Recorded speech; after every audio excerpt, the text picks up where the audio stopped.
You see a man, well-fed and wealthy, but stress has lined his face and narrowed his waist. He tries to ignore your presence, fails. He sighs. See here.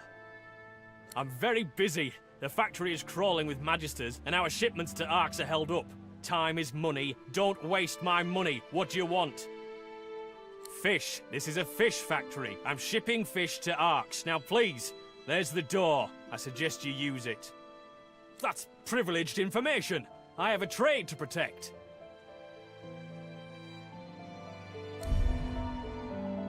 You take me for a fool? Good day to you. Don't let the door hit you on the way out.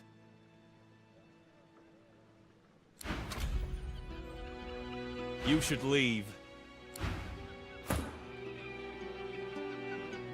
You see a man, well-fed and well. He tries to... See, I'm very busy. The fact, not before time.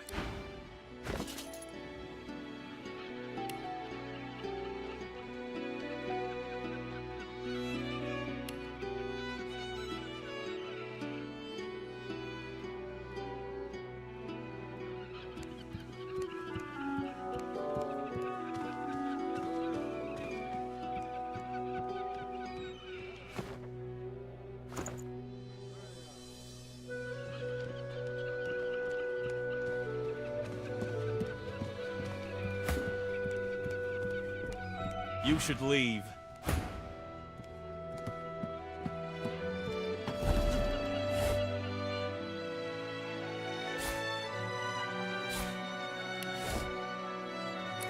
Fasten tight.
Careful now, that's a trap.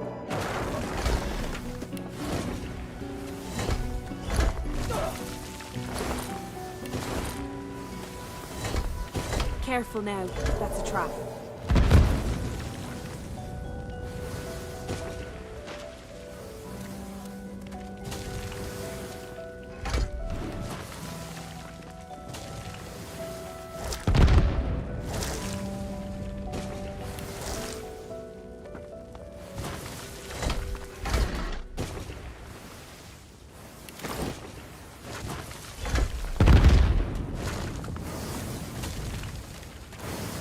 Careful now, that's a trap.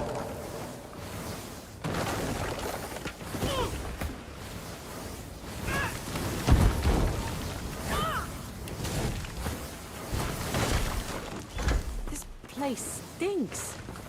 Some of these barrels look interesting. One barrel of fish stands out from the others. It's sealed and marked with a cross.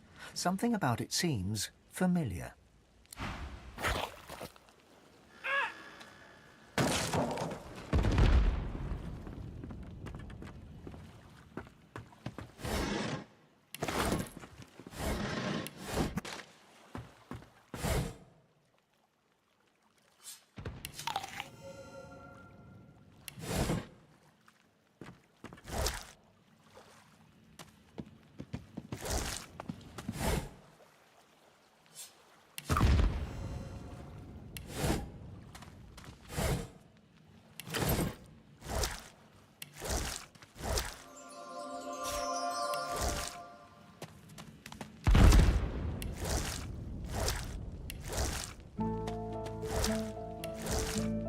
The fish wished it had been the one that got away.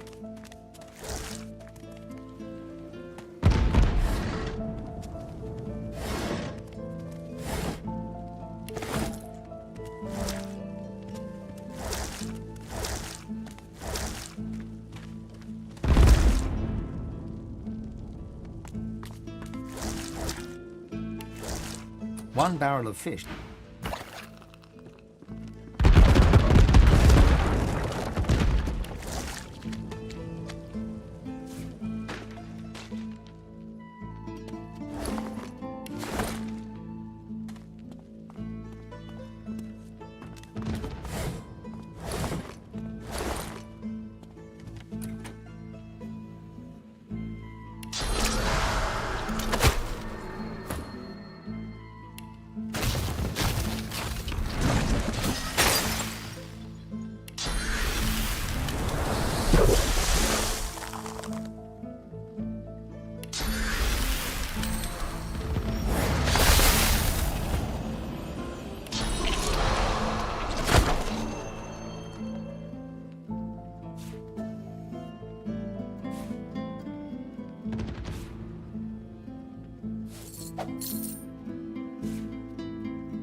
One barrel of fish stands out.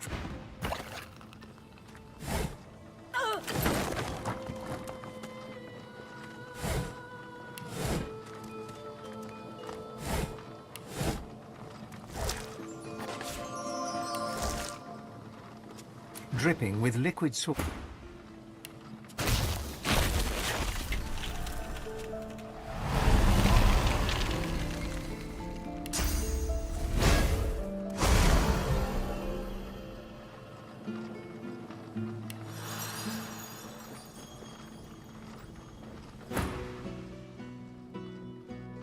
Inside, you find not fish, but weapons. Powerful weapons. The kind of weapons the Magisters took from the Hollow Marshes.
Give up.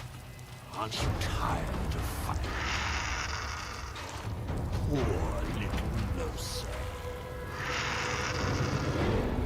Poor, I clean the... I...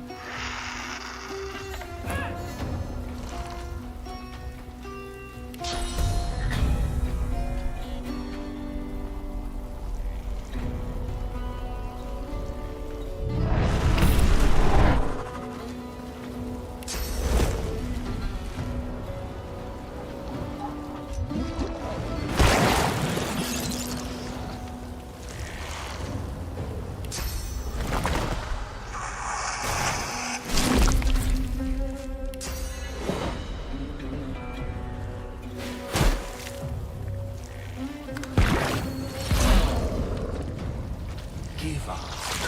Aren't you tired of fighting?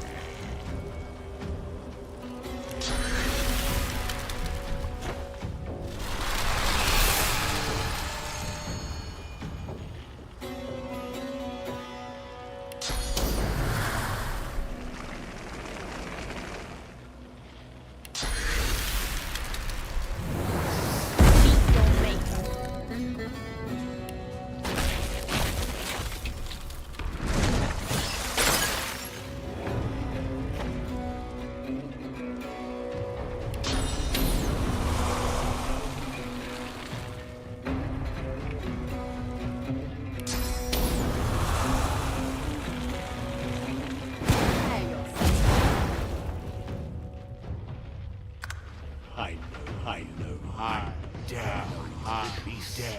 Give up. Aren't you tired of fighting?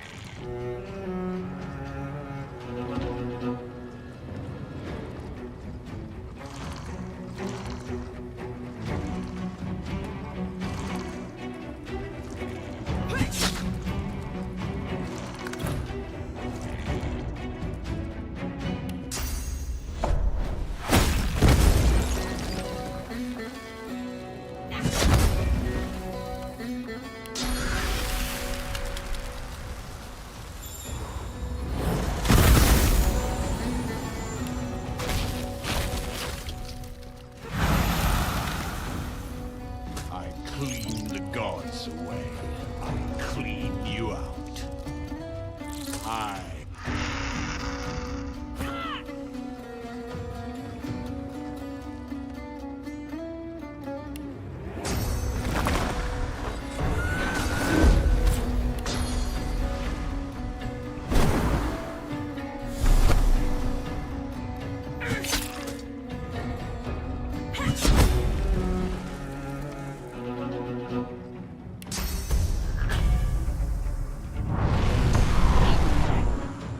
Death will release you.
Smells worse over here than a dozen rotten eggs dropped in a vat of vinegar.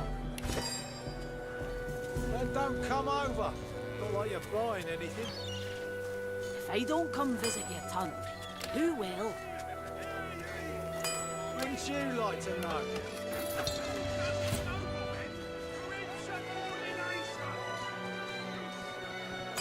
Keeping it together, Bree? I'm all right, as long as I don't think about it too much. You're safe among friends. Your fish Never thinks of the void. What kind of rat would sell such filth? The kind that don't fancy starving, along with the rest of this town. It's all well and good for you with your rations. We've got to take what we can How get. you holding up? Keep talking, dwarf, and you'll end up Not in looking any mood soda to from talk a about it. floor. Ah.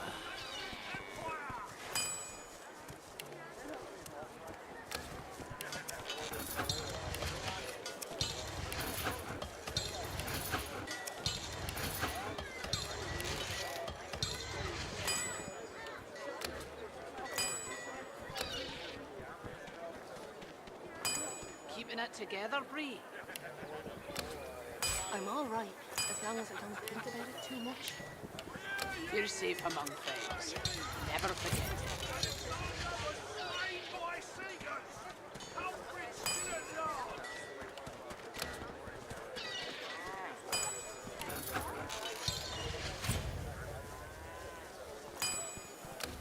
Keeping it together, Bree? I'm all right, as long as I don't think about it too much. You're safe among friends. Never forget it.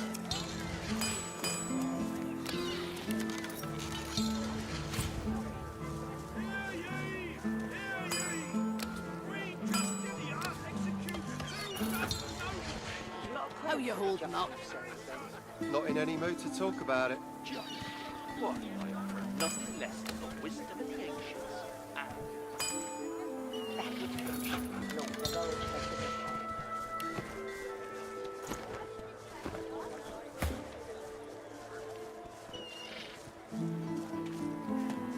or selling?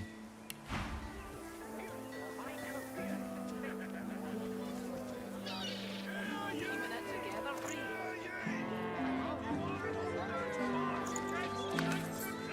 You're safe among friends.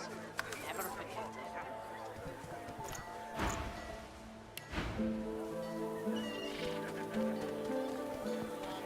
Smells worse over here than a dozen rotten eggs dropped in a vat of vinegar. Well, don't come over.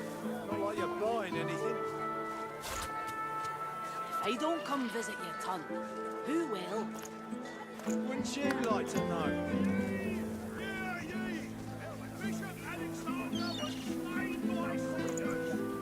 Keeping it together, Bree.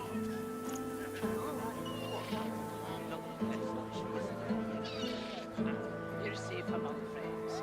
Never forget.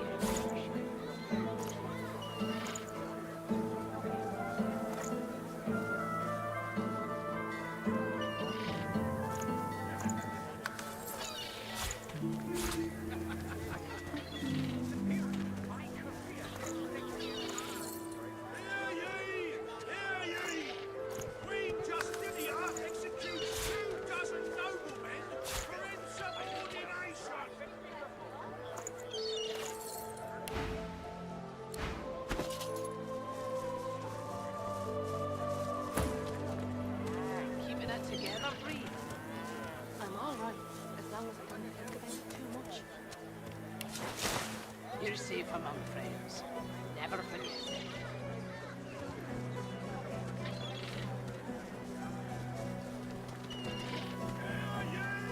Smells worse over here than a dozen rotten eggs dropped in a vat of vinegar.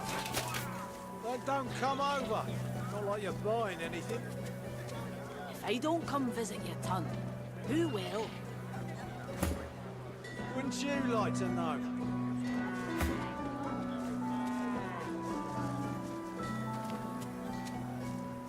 Keeping it together, Bree. I'm all right, as long as I don't think about it too much. You're safe among friends. Never forget it.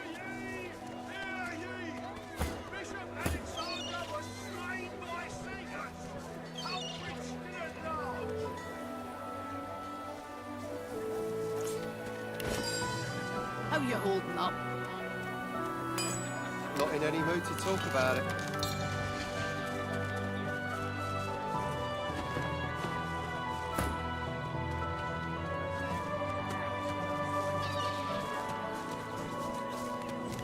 Glad to see you well.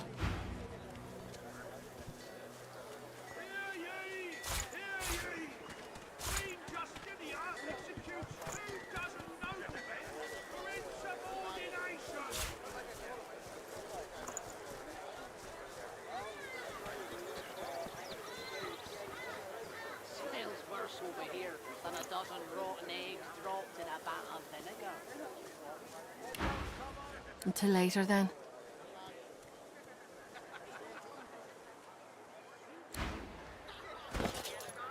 Wouldn't you like to know?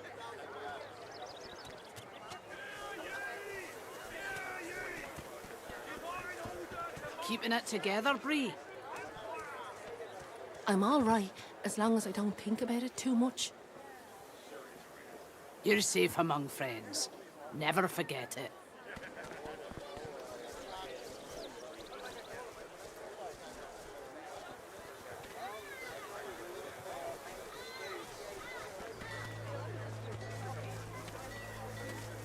Fish stinks of the void. What kind of rat would sell such? Kind that don't fancy starving. The rest of this town. It's all well and good for you with your rations. We've got to take what we can get. Keep talking to all when you let us in and soon that to myself, no one. Keeping it together, Bree. I'm all right, as long as I don't think about it too much. You're safe among friends. Never forget it.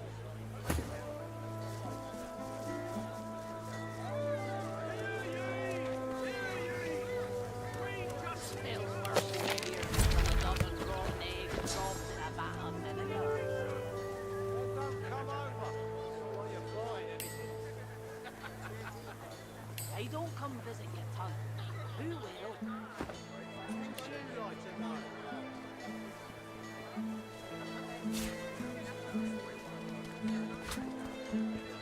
in it together, Bree. I'm all right, as long as I don't think about it too much. Glad to see you well.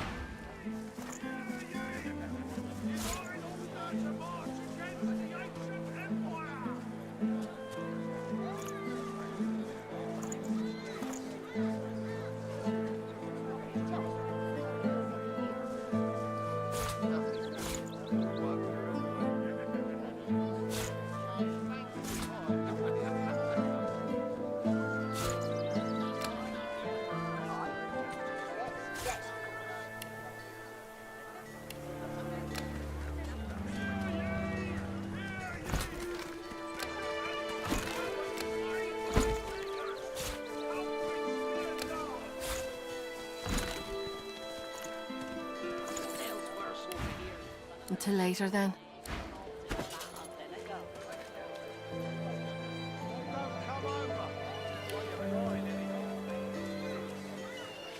Hey, don't come visit your cousin. Who will? Wouldn't you like to know?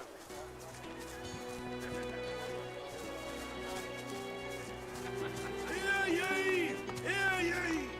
Queen Justinia executes.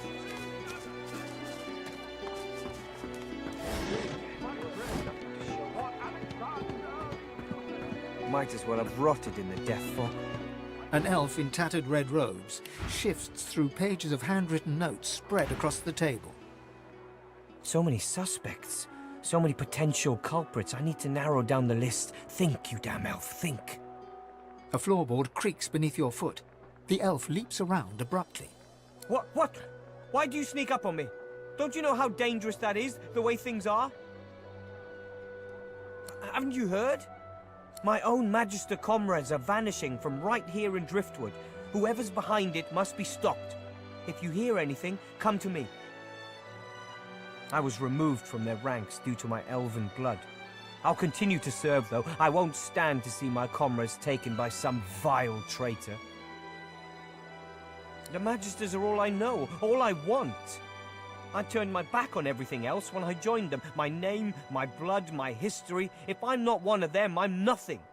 I have to help them. 3 Magisters missing so far, and the rest are hunting for some sorcerer called Higba, a bloody tinkerer. He can't be responsible. I'm certain he can't. That's what I'm intent on finding out.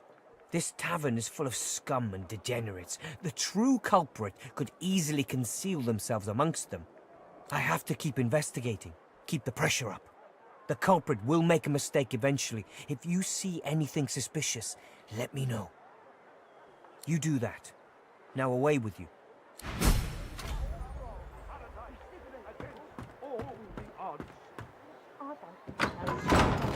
Bit you on the arse. Rudy. Nova. An elf sways on her chair, her eyes focused on the counter in front of her, where she has 6 glasses in a row. With the nails of 2 fingers, she's pressing red welts into her forearm.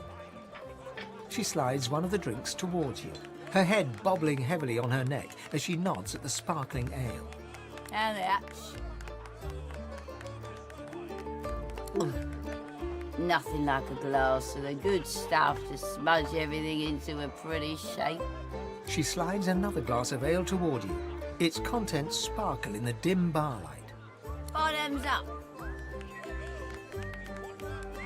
Ah, it's a sad story about a lover who left me out cold. Name's mind your business.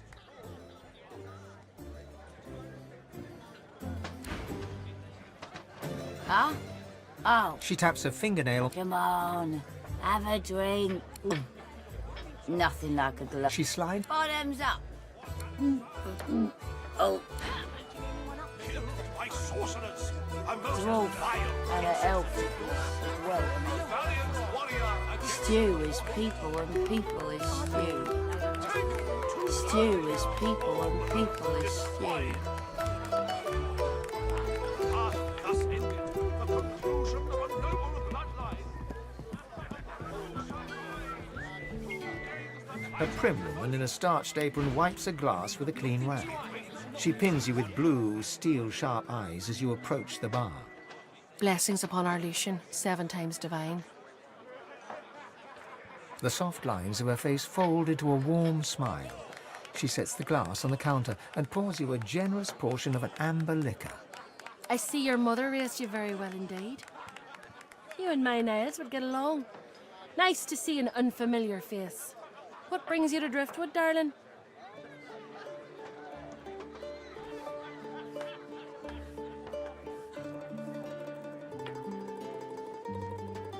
Yes, that's my boy. Did you know him? Finest physician in all of Reaper's Coast. Top of his class. My, but it's been too long since I've seen him. A fine physician indeed. That's my boy. Some say all a growing child needs is food and sunshine. I say abstinence and chastity will grow him finer than either one of those. Oh, but it's so good to meet a friend of Niles. Here, have a little something to eat. Niles' favourite, you know. No one in our little town can appreciate work so fine as his, you know. All his instruments and books are stored away upstairs, all but forgotten. It's such a terrible waste. Well, if he ever comes back home for a visit, I'm sure he'd be happy to show you. Anyhow, what can I get you?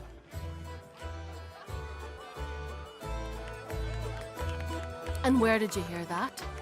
That disgraced elf who's been loitering outside my establishment since he was rightfully removed from his position. If I were you, I wouldn't pay any heed to the ramblings of that fool.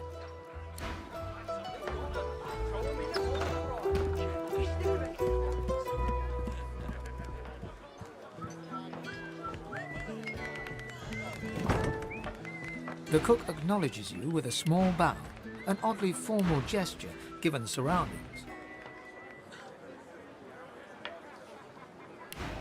Please, madam, you should not be back here. It's not safe. Cinnamon, not nutmeg. There's a food shortage in these parts. Fresh meat can be hard to come by. Liberal seasoning helps disguise all sorts of sins. Now, please, I must return to my work.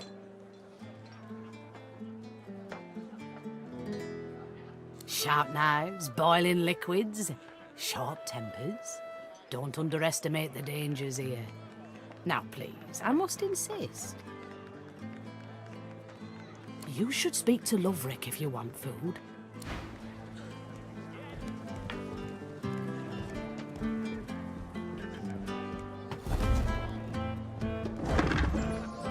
This ring, it bears the Magister's seal. There's blood on it.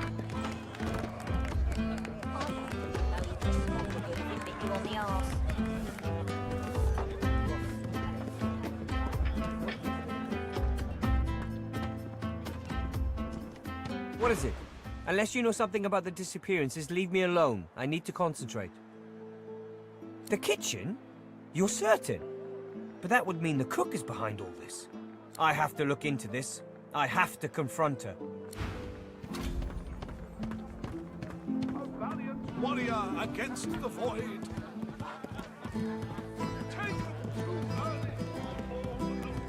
Murder! You've been killing my comrades. Comrades, you shame your kin, siding with those dogs.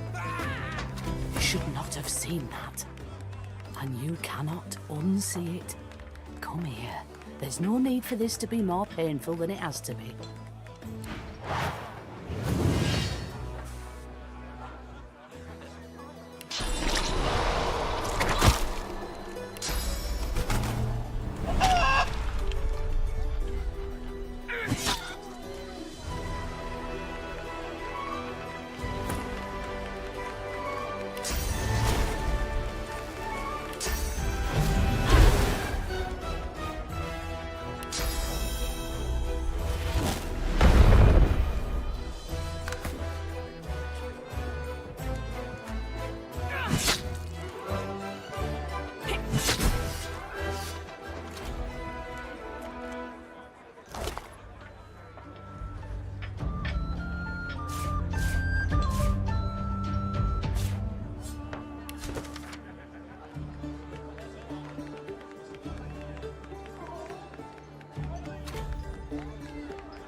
Cooking notes? Wait, there's something wrong with this.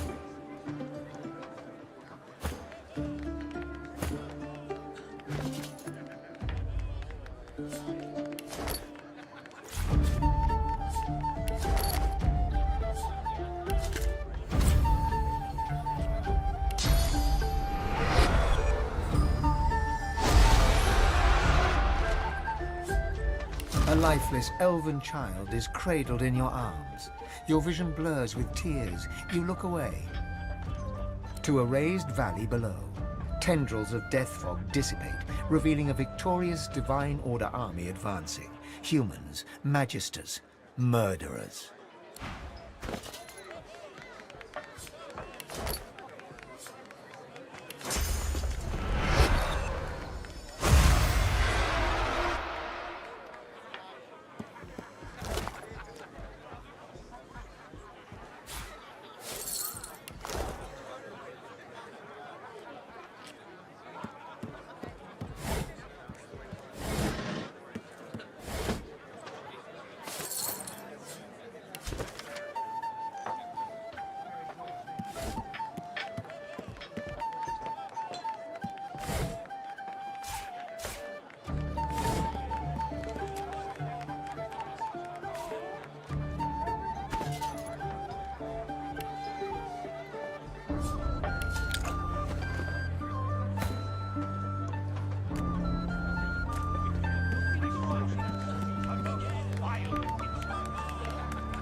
What now? Got a kitchen and a bar to run. Bloody would be. Somebody should have taught her a little decorum. Bellwether, I need those reports, damn it.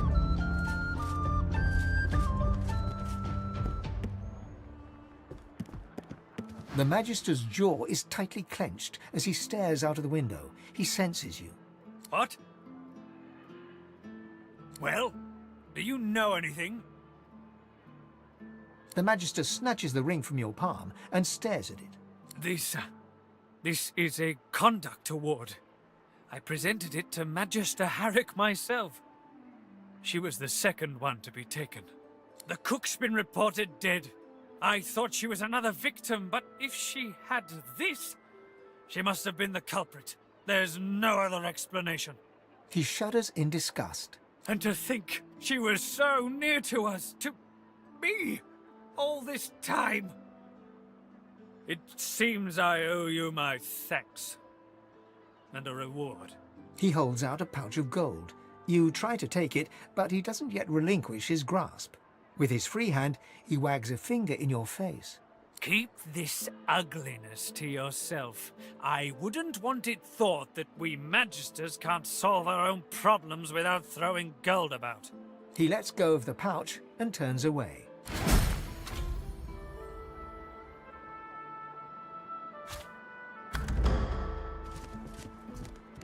Wait until headquarters hears of my success.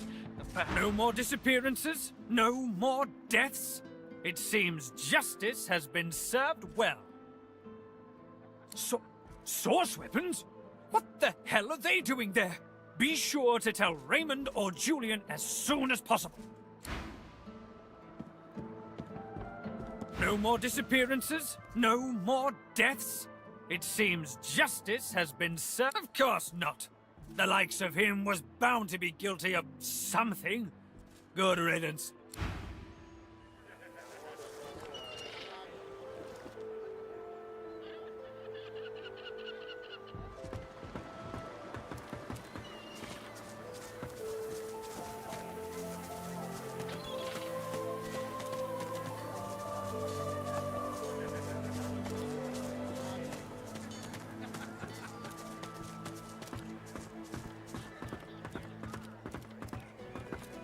Here I still am, and here you still are. Adrift and bloody driftwood. Yes? Have you anything to report? The rat bastards. Hid 'em right under our very noses. A marvellous find indeed. But I don't suppose you actually saw Lohar or one of his cronies handle these weapons in person. He rolls his eyes when he realizes you were being sarcastic. Fine. You got me. Now can we please move on with the investigation? This smuggling operation must be part of the bigger conspiracy that I suspect is taking place somewhere in the treacherous Reaper's Bluffs. I trust I'll continue to have your unmitigated support and loyalty as a matter of course. Speaking of loyalty, here's a little incentive to keep up the good work. Don't you let up now, you hear?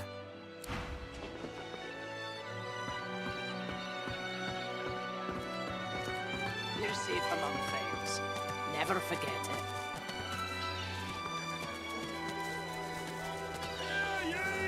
Hear ye! Bishop Alexander was slain by Satan!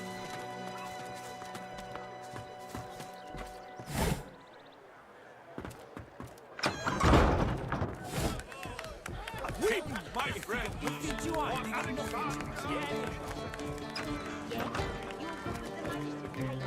Hold it.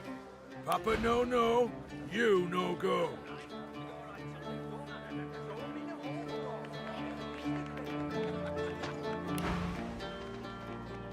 He grins, unpleasantly. Loha didn't tell me to let anyone of your description in, so why should I?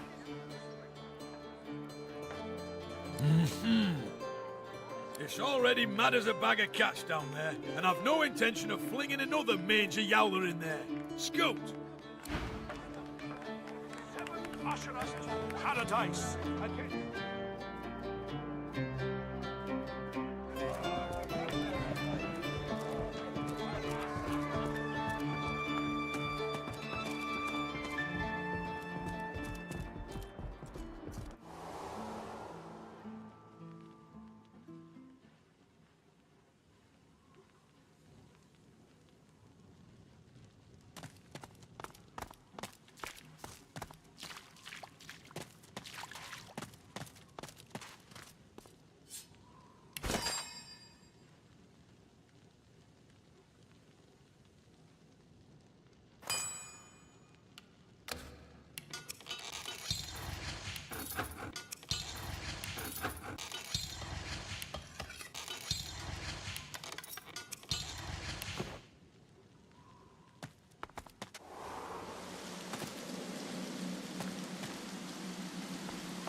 Good to meet you, Governor. What's your poison, then? A sip or a smoke? Aye, so it is. But not just any Drudenay. Oh no. My own special blends. Further down's the arena, see? And the gladiators are always on the lookout for an edge. I give them that edge. You could say that my darling herbs flower in the flesh and blossom in the brain.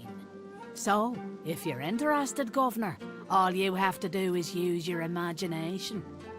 How can I make you bloom? No problem. In return for a reasonable donation, that is. Effie digs all kinds of outlandish herbs from out of the depths of many pockets and mixes them with the patience and skill of an alchemist. Much obliged, Governor. And here's your blend. Just take it to that big beauty of a pipe over there and have a blast. Smoke billows from this strange contraption. It's adorned with hoses, levers and slots.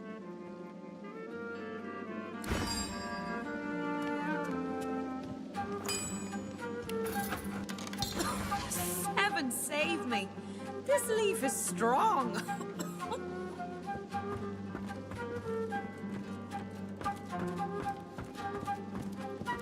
Hail, darling. Call me Dorothea. She draws close. You feel her breath on your neck, hot, moist. Oh, yes. I have something that you want. But I only bargain with those I deem deserving. Those who have accomplished great things. So, tell me, are you worthy of my gift? Indeed. This is acceptable. You are nearer the one than most self-described heroes I've known. So, tell me, are you ready for me to grant you your greatest desire? I can't. Not yet. First, you must look into my ring and tell me what you see there. Gaze into the gem, my lovely. She flashes her ring at you, and you stare at the luminescent stone at its center. You are floating on a current of pure source, surrounded by a kaleidoscope of colors and fuzzy images. On the horizon looms a dark silhouette. As you approach, a beam of light washes the shadow away, revealing to you...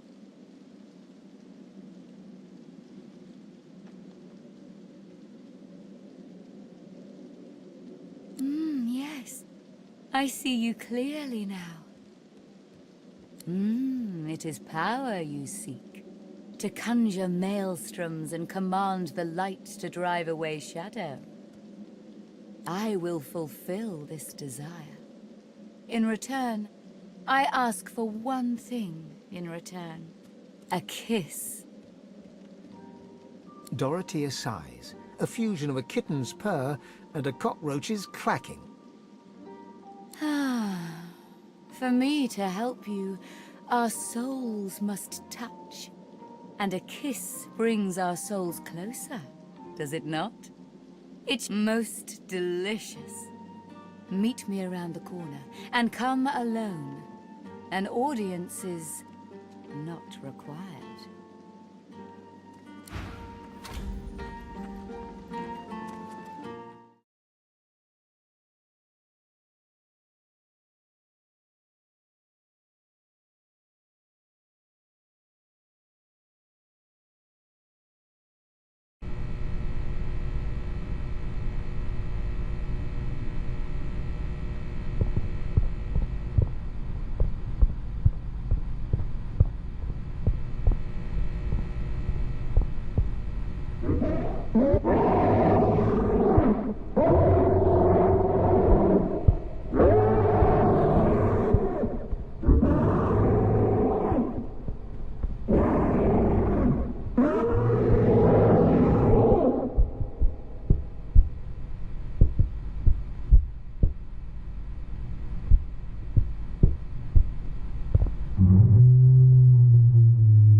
Her lips pout, but otherwise her face is steel.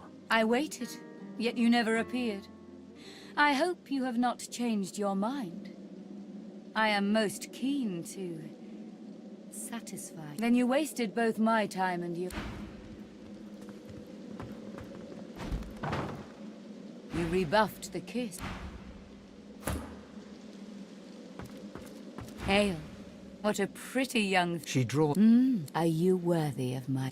Indeed. This... Are you ready for me to grant you your greatest... Oh, I see your ache. I can weave some tapestries, but that I cannot touch. Even a divine cannot repair all that we want mended. Yet we all have a need dwelling. Gaze. She flashes. On the horizon looms a dark silhouette. As you approach, Yes. I see you clearly now. It is immortality you desire, as do we all. It's not something I can give, but I can give you the breath of life. In return, I ask for one courtesy. A kiss. A kiss. Most...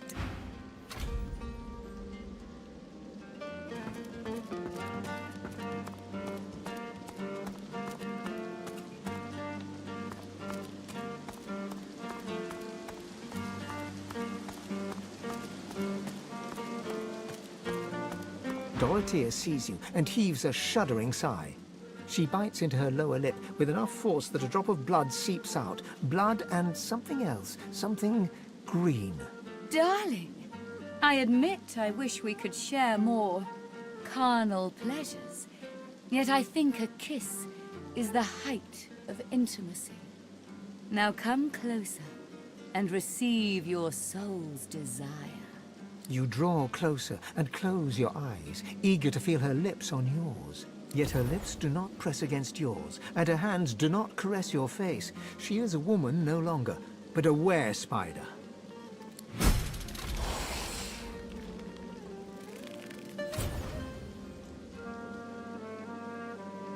Her fang painlessly sinks into your neck. You still hear her words, though they sound muffled, as if filtered through a glass wall. I can't give you endless life. Instead, take this phoenix idol. Keep it on you. Should you die, the idol will resurrect you. You can cheat death once this way. We part ways now. I'll remember this moment.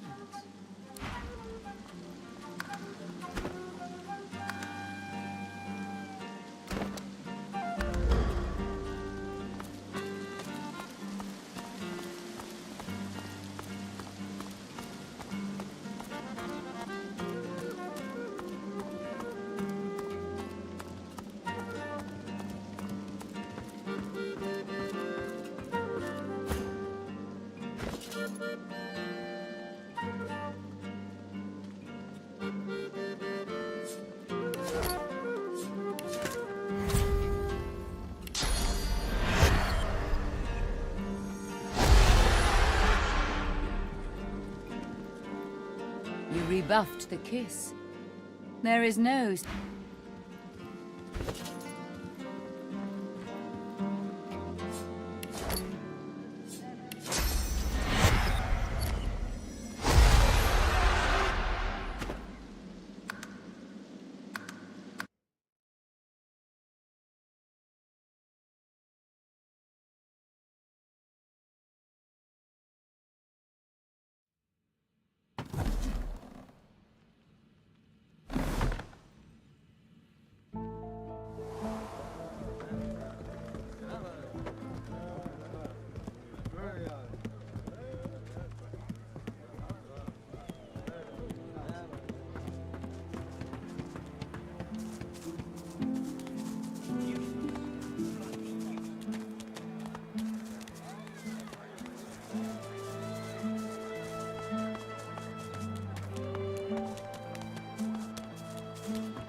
Hail, darling.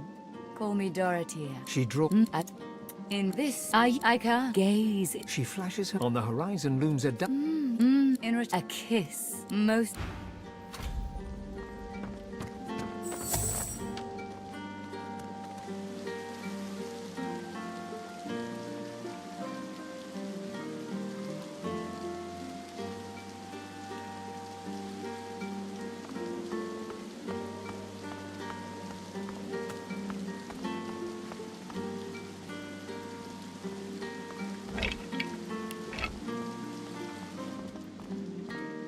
Dorothea sees you and heaves a shuddering sigh.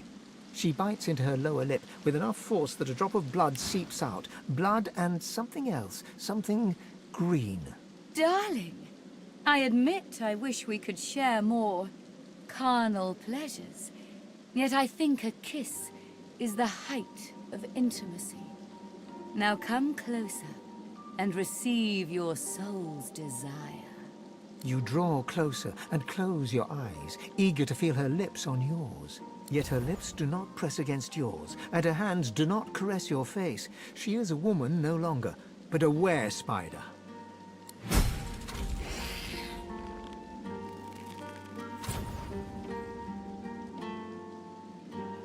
Her fang painlessly sinks into your neck. You still hear her words, though they sound muffled, as if filtered through a glass wall. I can't give you endless life. Instead, take this phoenix idol. Keep it on you. Should you die, the idol will resurrect you. You can cheat death once this way. We part ways now. I'll remember this moment.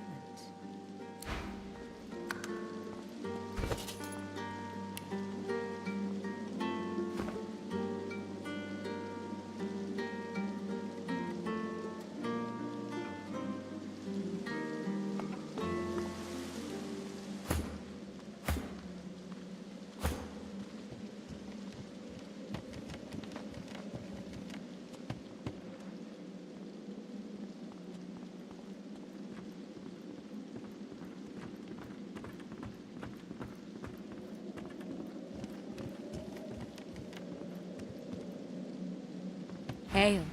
What she draws. Are you worthy of my gift? Love. I must consider your merits before I Indeed. Are you ready for me? I can't gaze. She flashes. On the horizon looms a dark silhouette. As you approach, a beam of light washes the shadow away, revealing to you...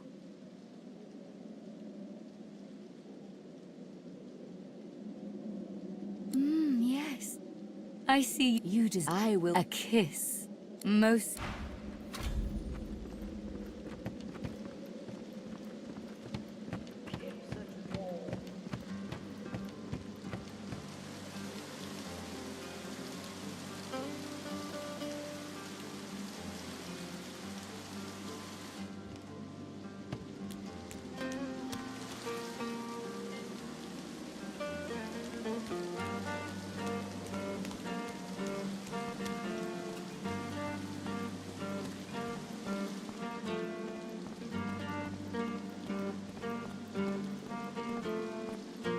Dorothea sees you.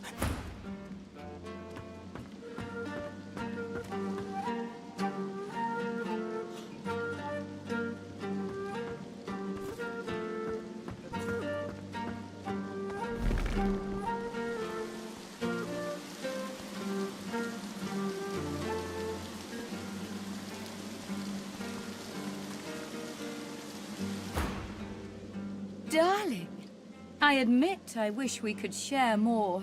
Can't... You draw, yet her lips do not press it.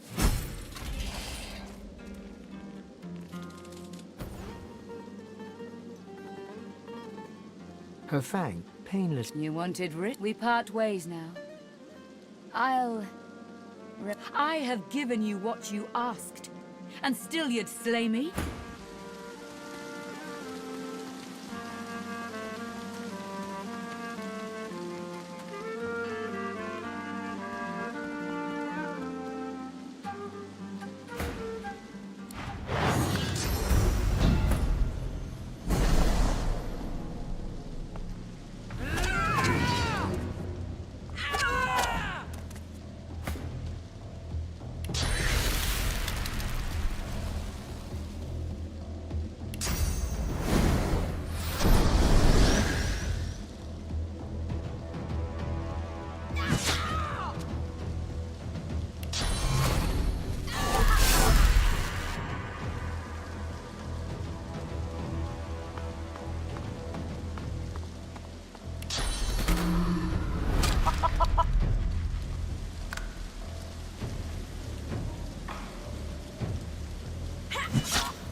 was over.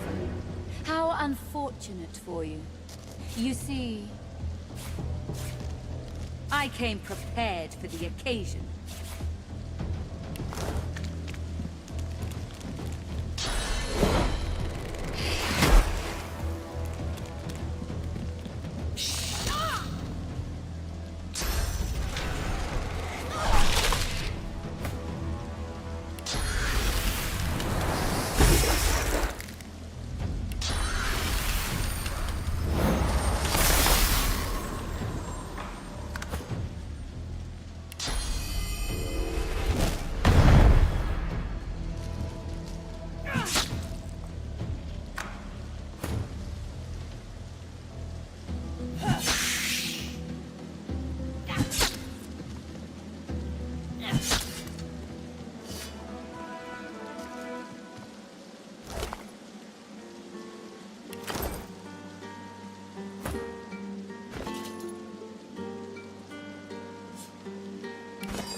What do you want?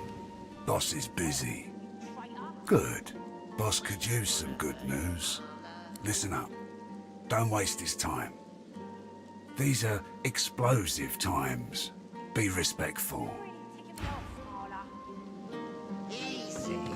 Marla's one of us.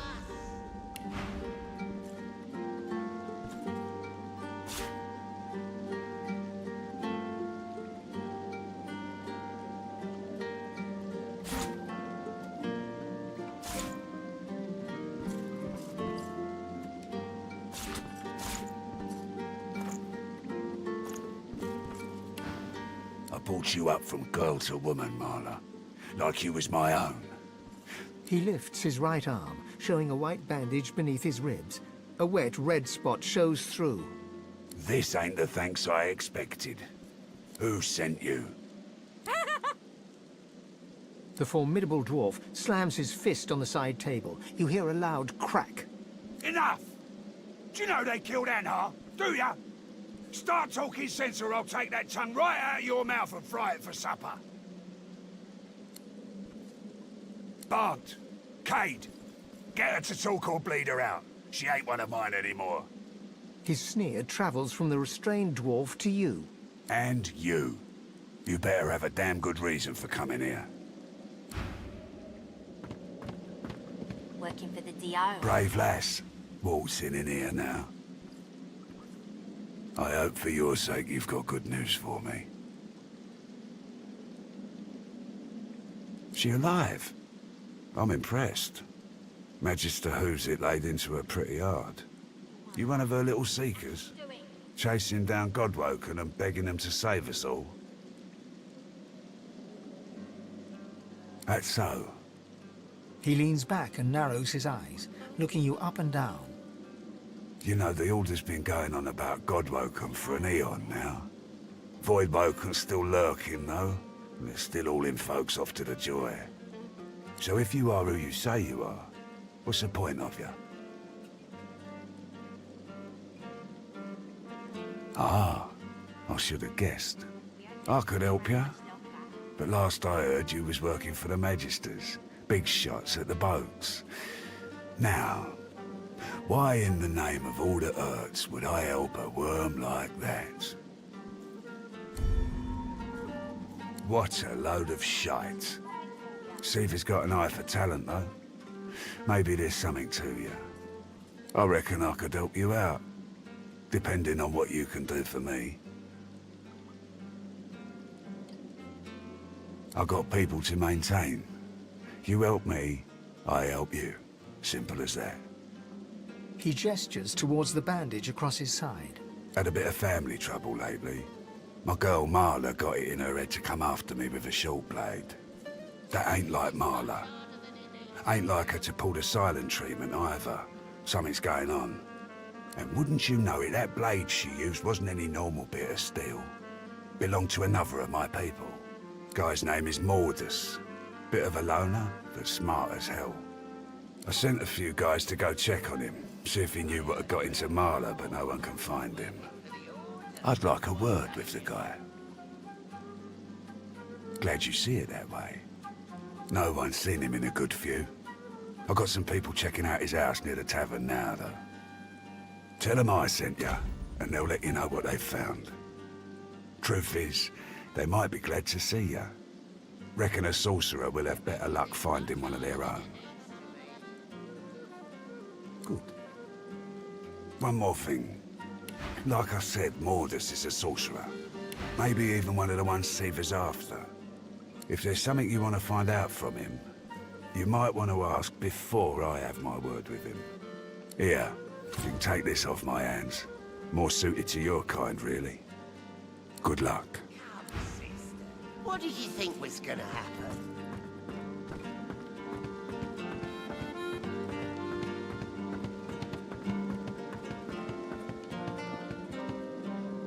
Good to meet you, Governor.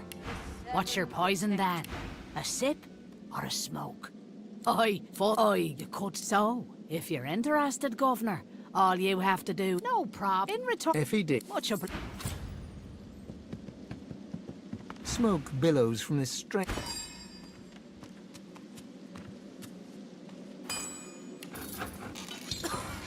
Heaven save me. This leaf is strong.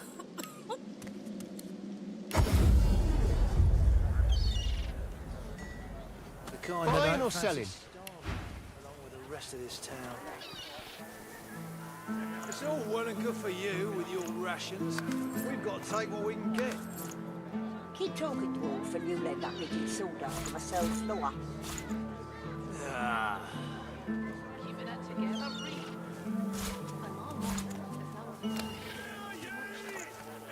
You're safe among friends. Never forget.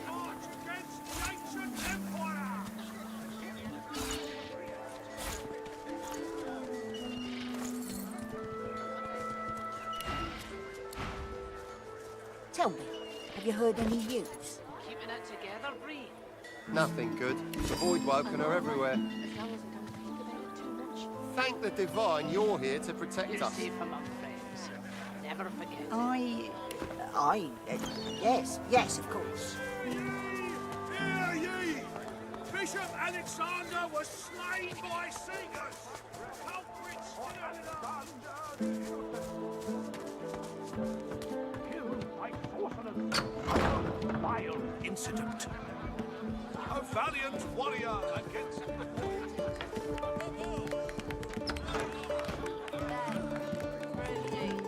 I spotted something.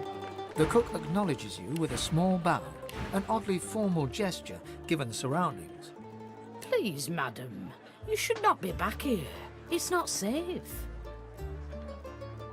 Sharp knives, boiling liquids, short tempers. Don't underestimate the dangers here. Now, please, I must insist.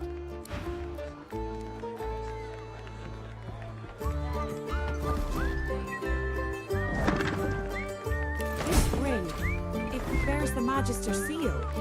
There's blood on it.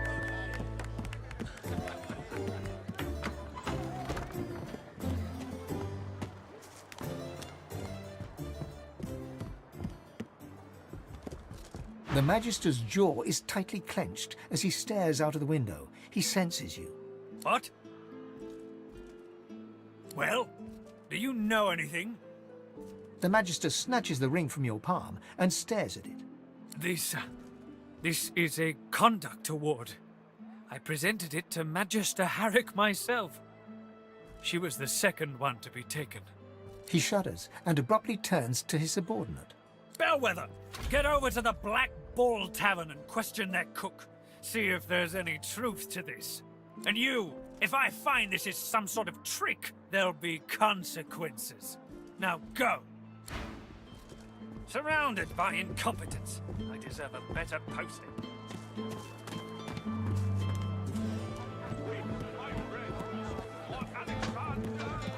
Hands where I can see them, Elf. I'm arresting you on suspicion of murder. No, I'm afraid you're not.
Cooking notes?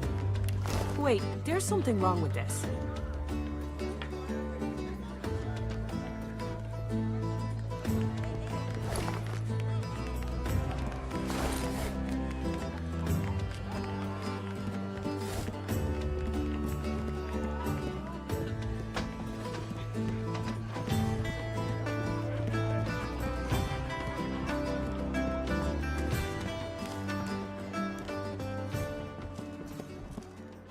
I've sent Magister Barwin to look into your tales, stranger. She hasn't reported back yet, but if she finds out you're lying, there'll be hell to pay. Understand? You're certain it was her? I won't allow for any doubt. I won't let my reputation be tarnished by a task left unfinished. Divine be praised, then. A satisfactory conclusion. Most satisfactory. Perhaps I'll even win a promotion. Here, your reward. He hands you a pouch of gold before absently waving his hand for you to leave.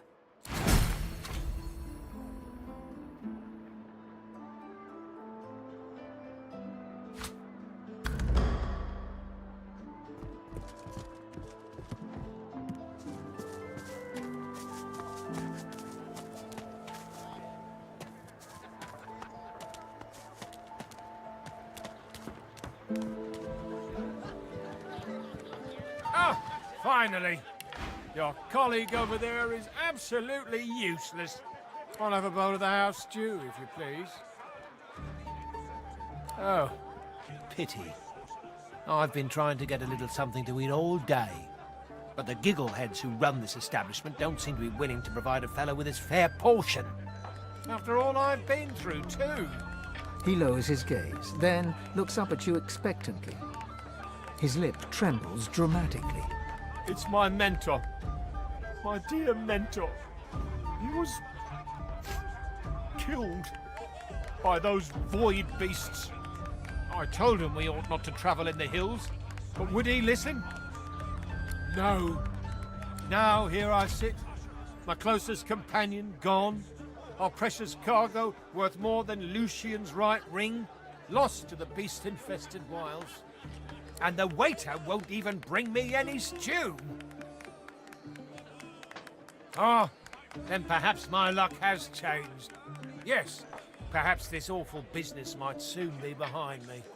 Tell me, how are you with, well, Voidwoken? Ah, terrific news.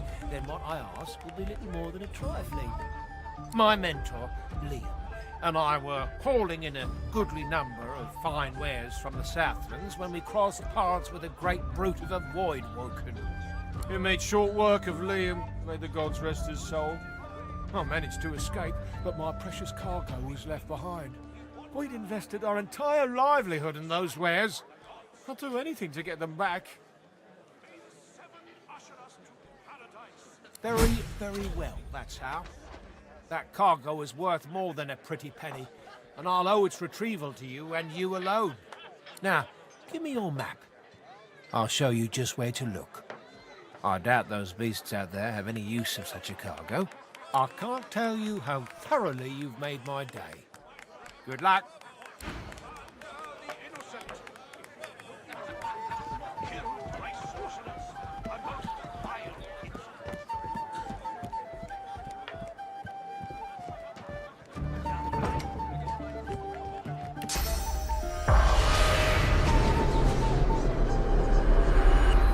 The spirit of Wivlia glares at you with all the venom she can muster.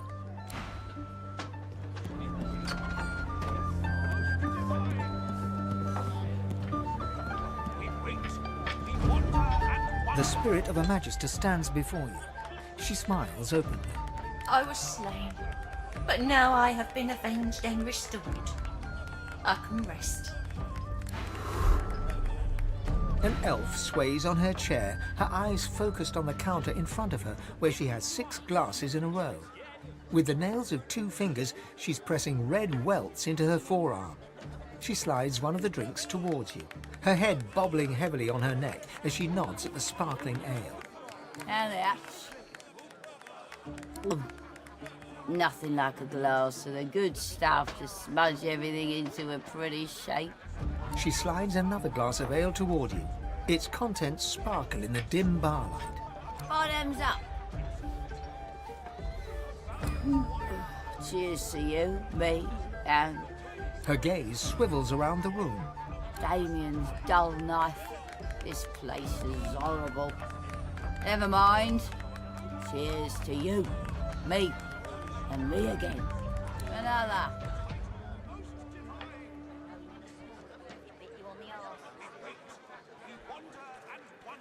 Psh, give me one good reason.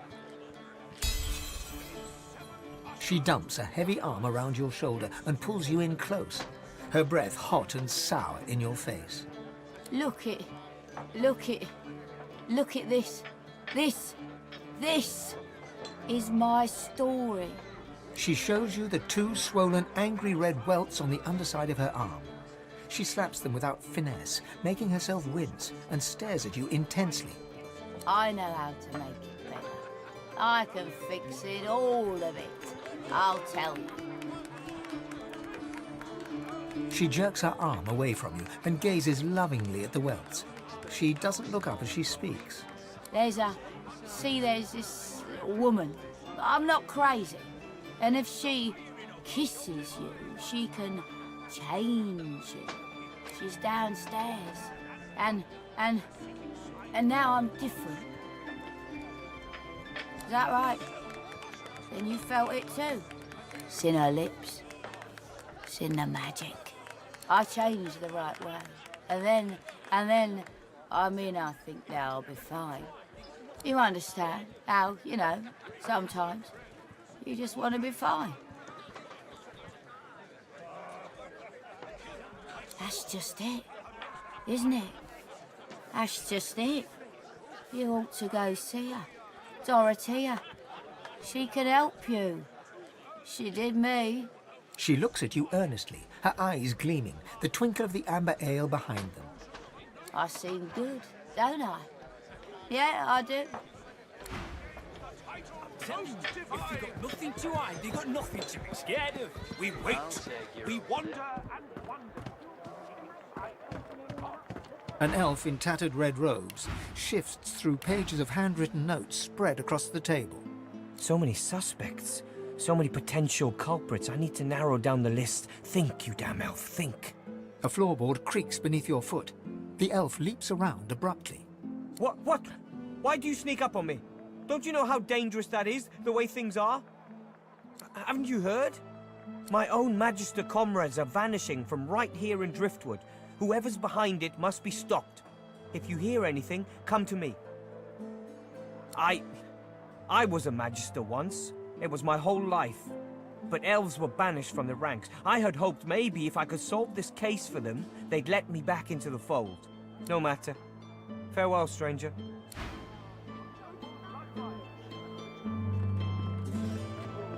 Once, this was a tavern, or a hotel, or a brothel.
Careful! I spotted a trap.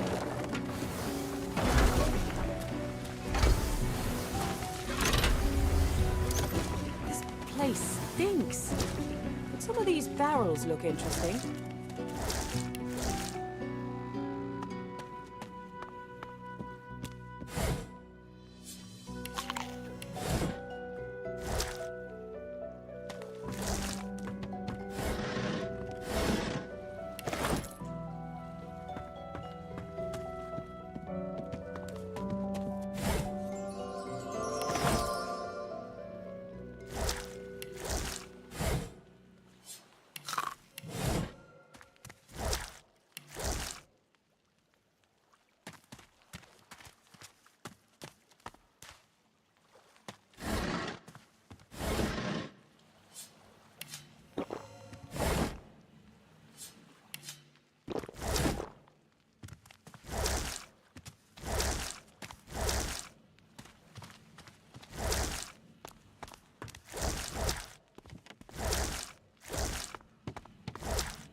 Dripping with liquid sauce, this barrel is sealed and marked with a cross. From the barrel you sense a familiar power. It thrums in your bones, in your soul. Inside, you find not fish, but weapons. Powerful weapons. The kind of weapons the Magisters took from the Hollow Marshes.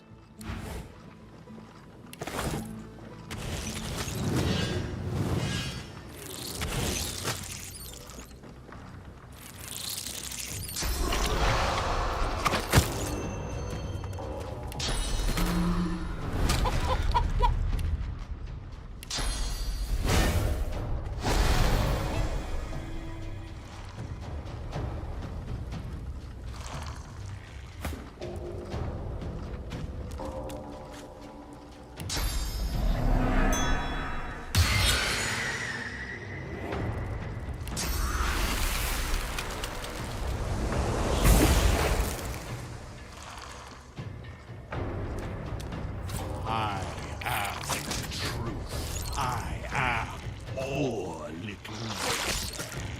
Who are you? I am the truth. I am all. I know you. I know your light. I am the truth. I am all. I clean the gods away. I clean you out. I clean the gods away. I clean you out. I clean the gods away. I clean you out. I am the truth. I am all. Give up, give up. Aren't you tired?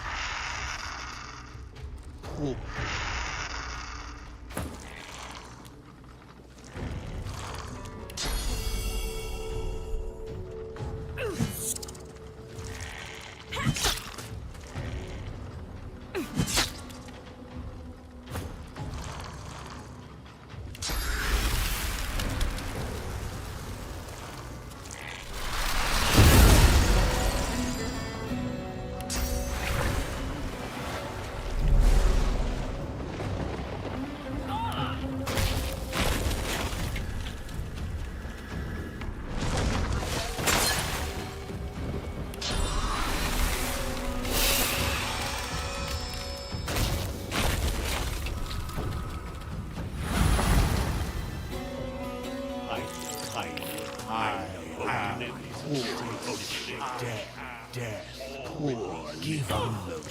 Aren't you tired of fighting? What?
This must be the place Lohar mentioned.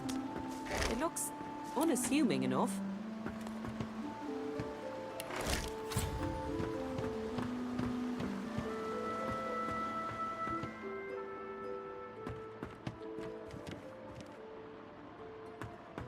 The dwarf is unnaturally still. You might mistake her for a corpse, were it not for a slight twitch of her eyelids. She calmly opens her left eye, then her right. What do you want? The dwarf unfolds her arms and shoots to her feet. All right, human. Right, glad Lohar ain't left us here to wither. Those brutes are taking their sweet time down there. I gotta send word soon. Get to it then. But tell the lunkheads that Glenna sent you before they bash your brains in.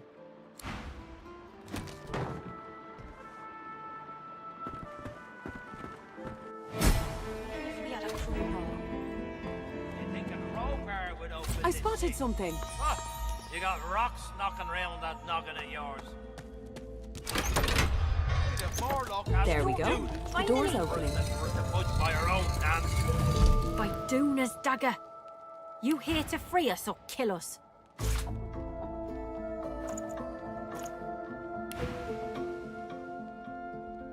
The male dwarf expels 2 lungfuls of air and glances happily at his companion. We've only been fretting here for a few hours, but it's felt like days. That snot-nosed priest's as slippery as a snake in an oil drum. Ain't found nothing that lets on what Morris is up to. Only thing we managed were to close that door and get us stuck. And if there's another door out there, never could find it. Lohar ain't gonna be pleased.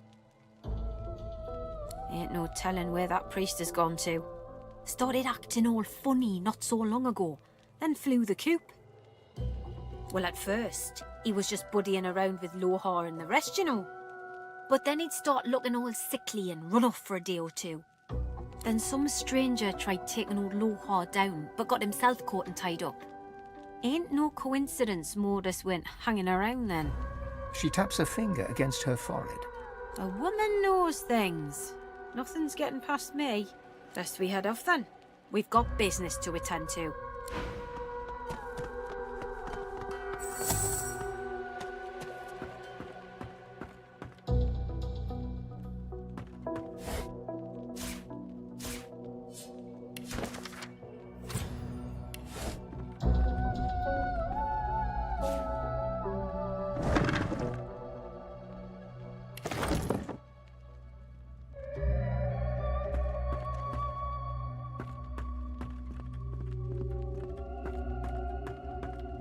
Careful now.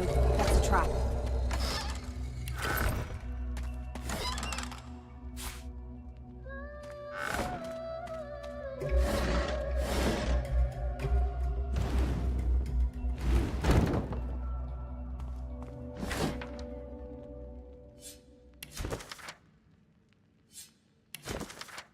Lohar will want to know of this.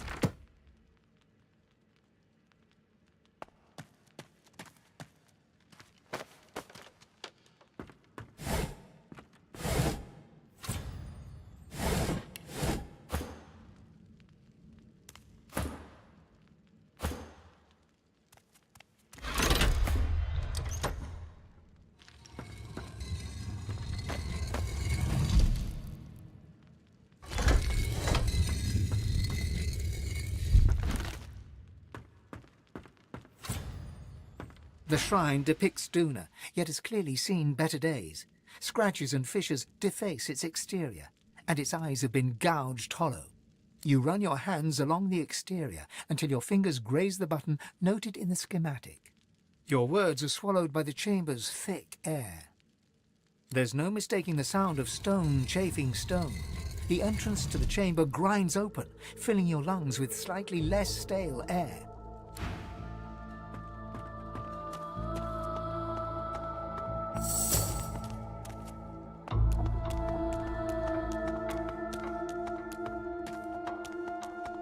What's this? I found something.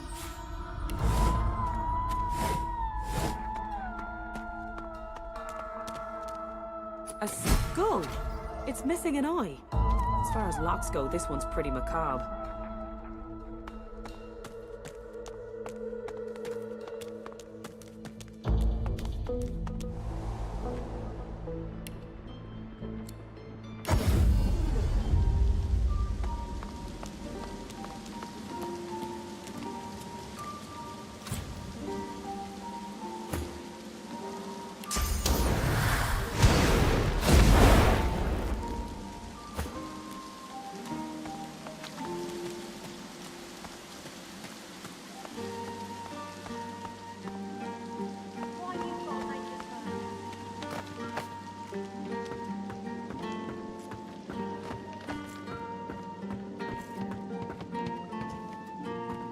Better get out there before Maldus makes it all the way past Arks.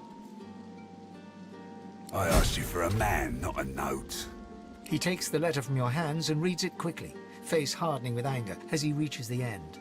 Bloody goddamn spit-sucking weasel! This is bad. Not just for me and mine. Not just for you and yours. This is bad. For everyone. Hell if I know, but it don't sound good. Seems as though Mordus wasn't mine after all. Trouble is, I don't know whose he is. Of course. That's why I haven't heard from the cave. Sabotage. Listen up, I need your help. We all do. Mordus has his hands on something dangerous.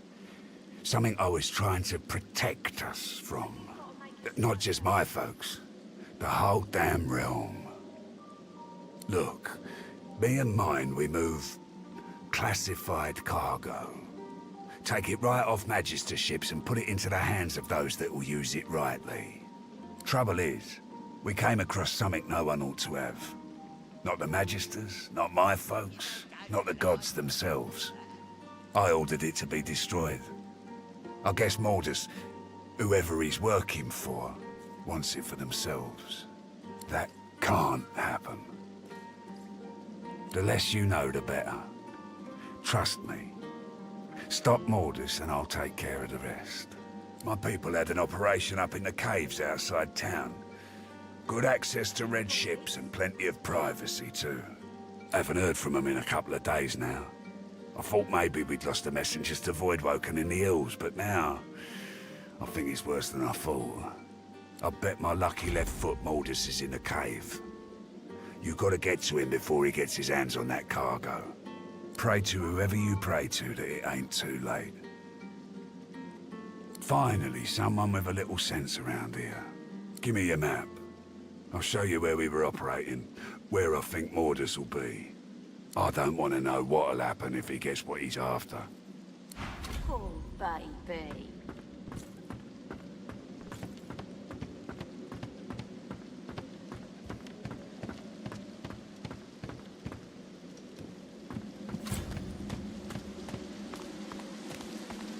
I spotted something.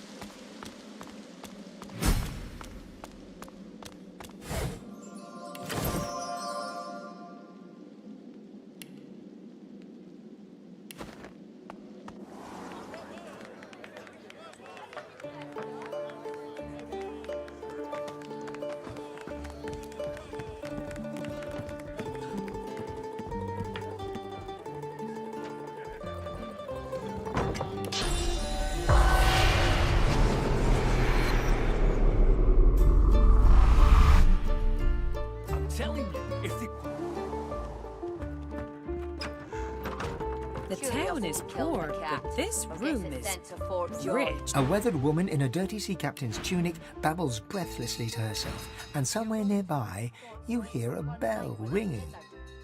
The bell rings a warning and the tide is on the turn, and I without my compass. The ship is in the locker, on the bottom in the rocky shallows, and all are drowned but me. And yet, can you hear? The bell rings on. The bell haunts me yet, and it would drive me mad. I'm haunted by my crew. They ring the bell to drive me mad. Please, make it stop. She buries her head in her hands and cries. Make it stop. You're willing to risk Fort Joy for one night with a lizard. Yeah? What do you want? Huh. I want another beer and a bowl of stew. Which of us is more likely to get what they want, do you think? Can't you hear the bells are ringing? You've got to pick who you can trust. You got that right, Hilka. You got that right. Take the wheel, Captain. And Take I'm the saying wheel. you can trust me. I can see a sorcerer from a mile away. And you can't be too careful, you know? If they can get Alexander... Rocks ahead, Captain. You hear me? You're right about that. Right as rain, Hilga. The bell still rings. Do you hear it? Do you hear it? Hard a port. Can't you hear the bells are ringing? Guess that makes me a sinner. Perhaps you can help us settle an argument. Thatcher here is one of my dearest friends, but she isn't the brightest. Thatcher grins hello. Our mate Boris got posted to Fort Joy for consorting with lizards, and Thatcher here still fancies a turn around the park with Loverick's lizard. I say she'd be sleeping with the enemy. What say you? They look at you expectantly.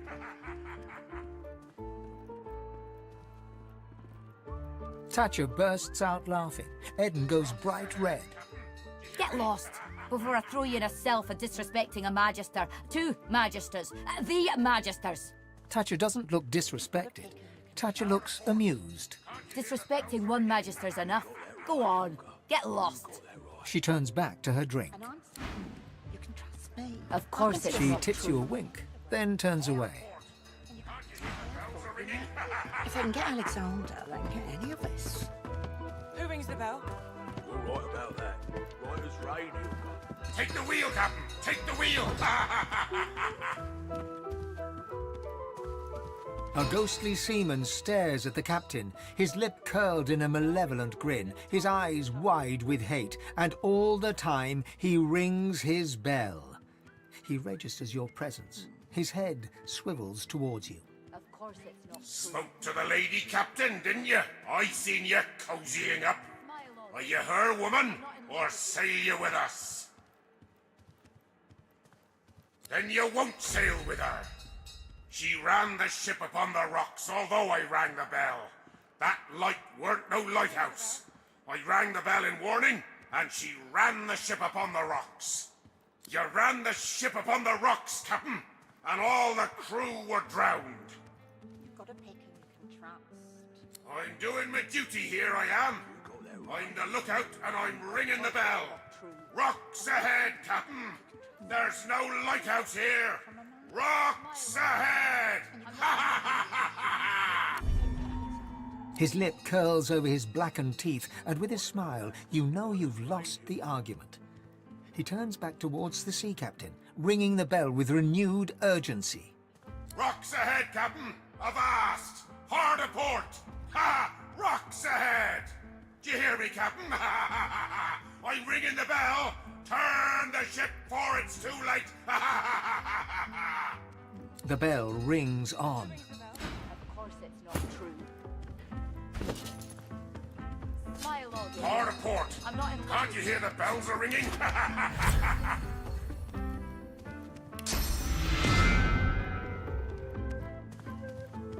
Take the wheel, Captain! Take the wheel!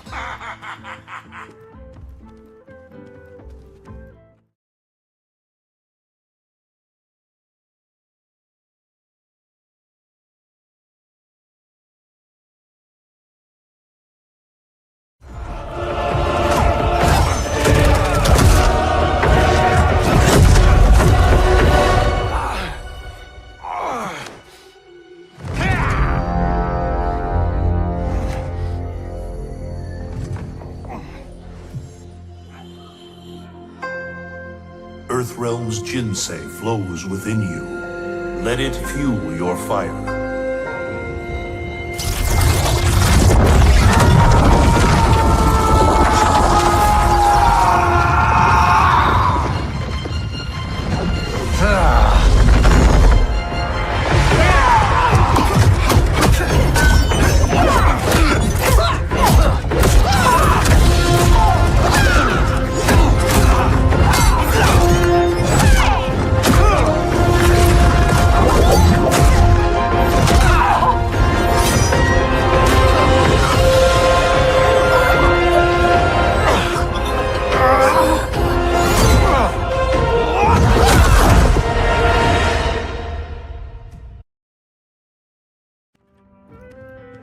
Rocks ahead, Captain! Do you hear me?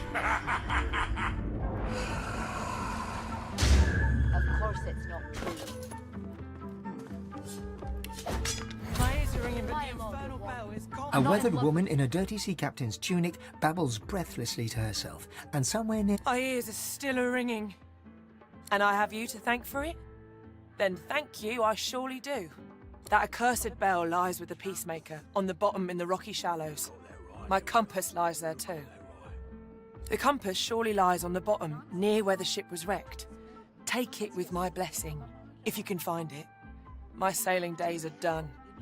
Let me mark your chart. But you be warned. Stay off the wreck itself. Let her lie as a monument to her dead crew, and as testament to my mistake.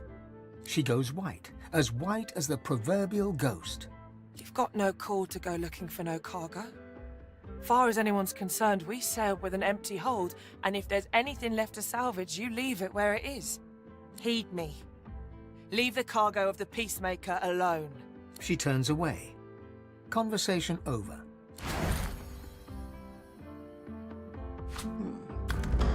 Of course it's not true.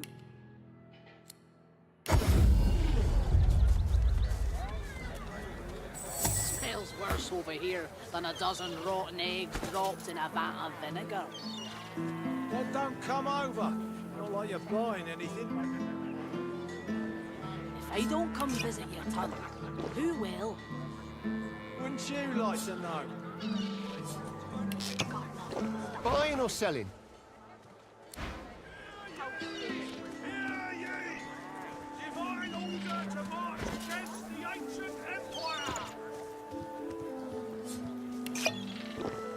Buying or selling?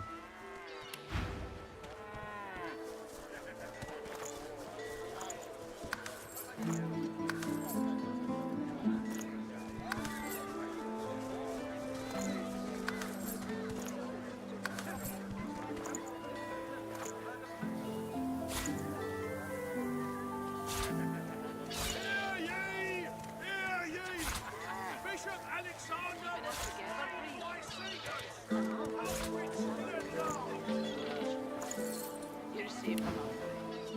Never forget.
I see a cage, and there's something in it. In the darkness of the woods, you spot a man overlooking a cage that holds creatures crept from a nightmare.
Despite the all too unsettling nearness of these horrors, he looks poised, regal even, and wholly at ease.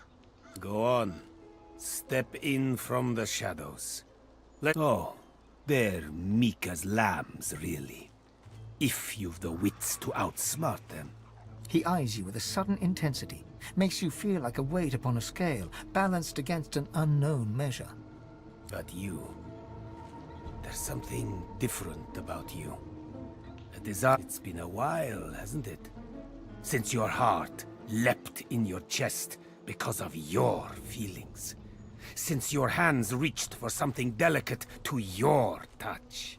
Even now you see visions repellent to you. You see me as a mess of meat beset by maggots. Your fingers sinking slowly into the slush that were my eyes, licking your thumbs. Yes, I know how they work. Visitors like yours. Suddenly, the tip of a dagger presses against your throat. Take a step back. Thank you. I do apologize for my ungentlemanlike behavior, but I see through you, just like you desire. I see what's inside of you. You, Losa, are an amalgam too hideous to contemplate. One who, and what's more, you've brought it all the way here. To me. Why? Want is a dangerous word. Want implies desire.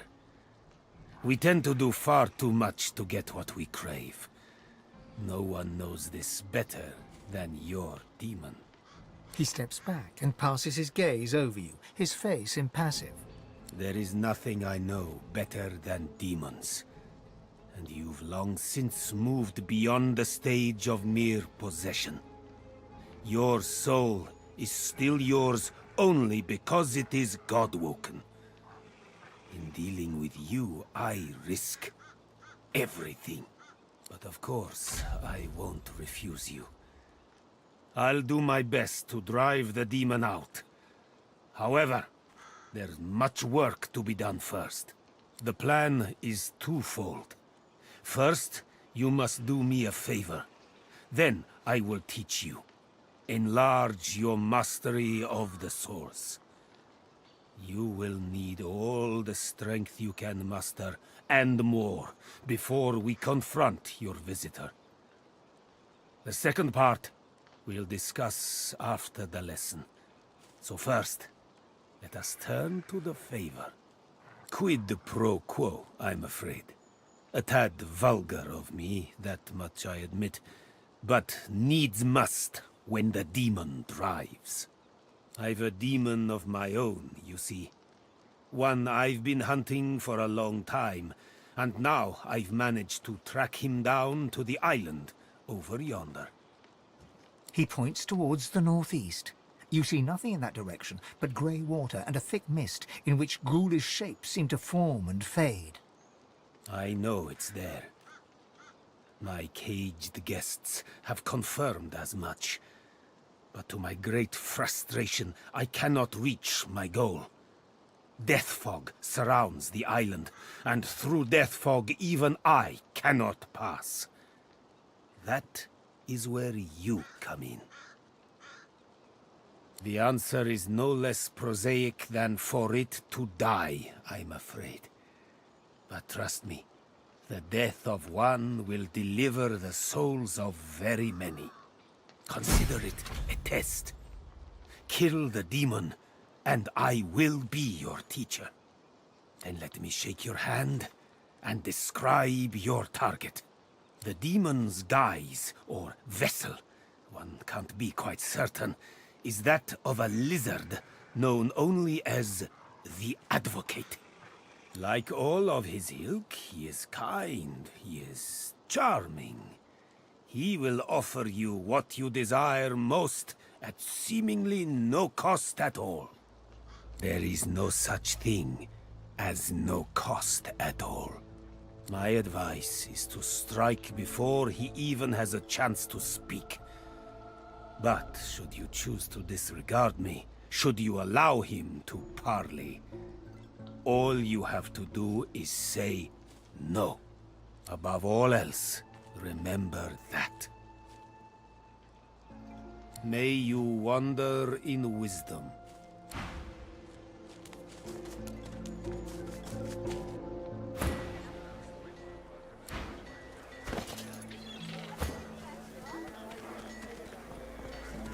Smells worse over here than a dozen rotten eggs dropped in a vat of vinegar. Then don't come over.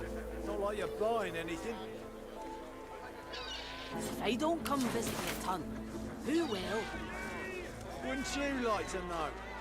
Alexander was slain by seekers. Culprits still at large. Keeping it together, Bree. I'm all right, as long as you're safe among friends. Never forget it.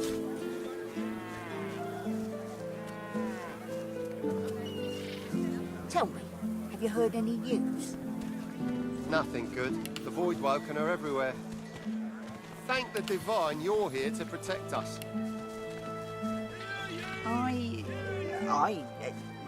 Yes, of course. We're in subordination.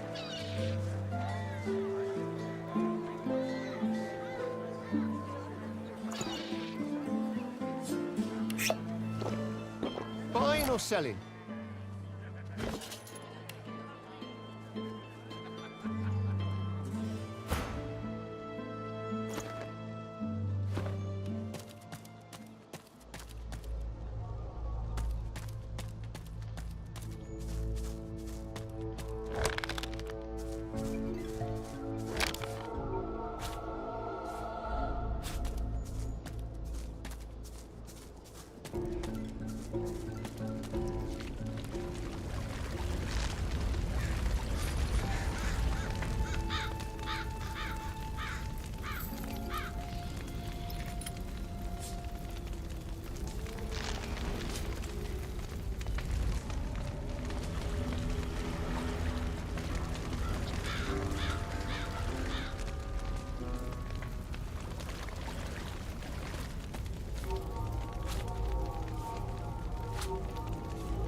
There's a boat at the dock.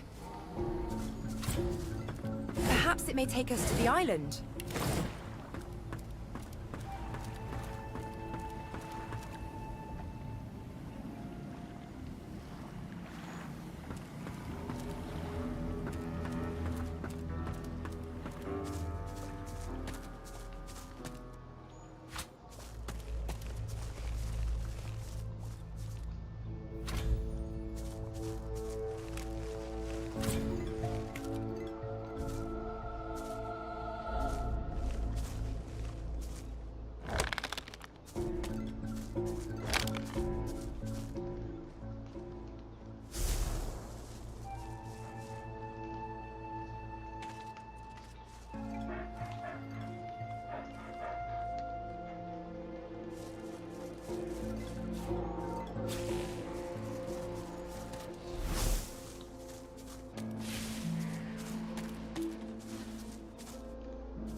What's this? I found something.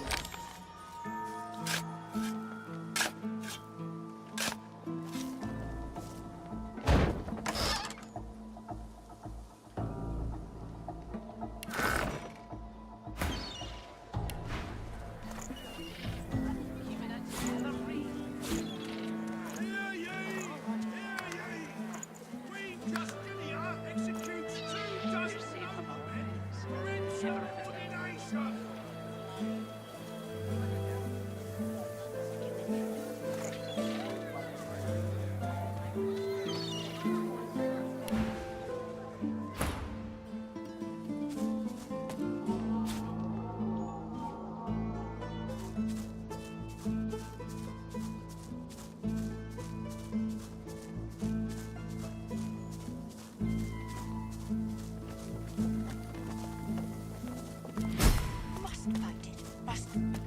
must find it. A haughty-looking undead woman, unmasked, surveys the ground around her, seeking something. Suddenly, her head swivels, and she trains an imperious gaze upon you.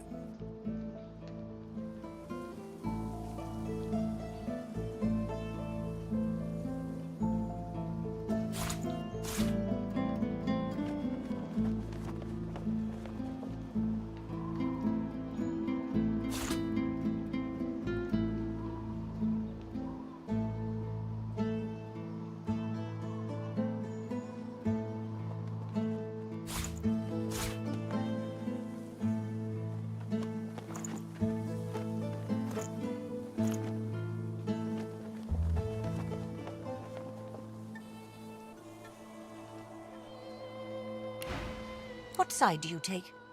Her voice is clipped and detached, with metallic overtones. It even seems to echo, as if she's speaking to you from very far away. She cocks her skull to one side with a nightmarish creak. Though her shiny visage is completely devoid of emotion, you sense confusion in her manner. Confusion and more than a little scorn. Quick now, quickly. Do you support Divine Order or Black Ring? Good. We can talk and perhaps trade. I have books, though I hate to part with them. And you, hopefully, you have something I want. She leans towards you with an unnerving creak, her eagerness plain. I'm looking for a particular book, a tome to teach me how to make corpses explode. Would you have anything like that I could learn from? Money. Plenty of it. That's what the living care about, yes? She scuffs one boot in the ashen dust at her feet and gazes off to the far horizon. For my collection? None of your beeswax. I pay good money, that's all you need to know. With a curt nod, she turns back to her books.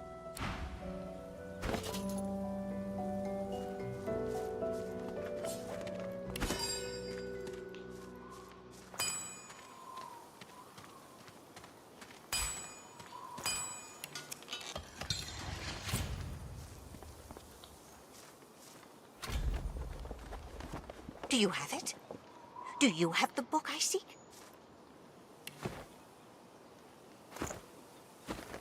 Found the little corpse-related book I seek yet?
This must be the wreck of the Peacemaker. Some of her cargo may remain.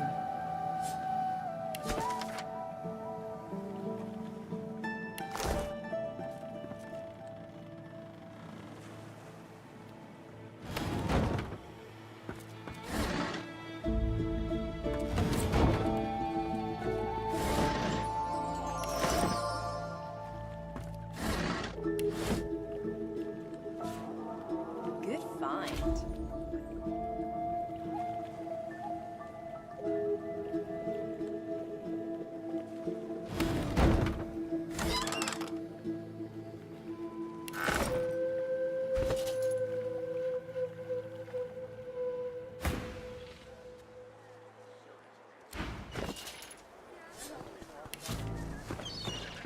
or selling?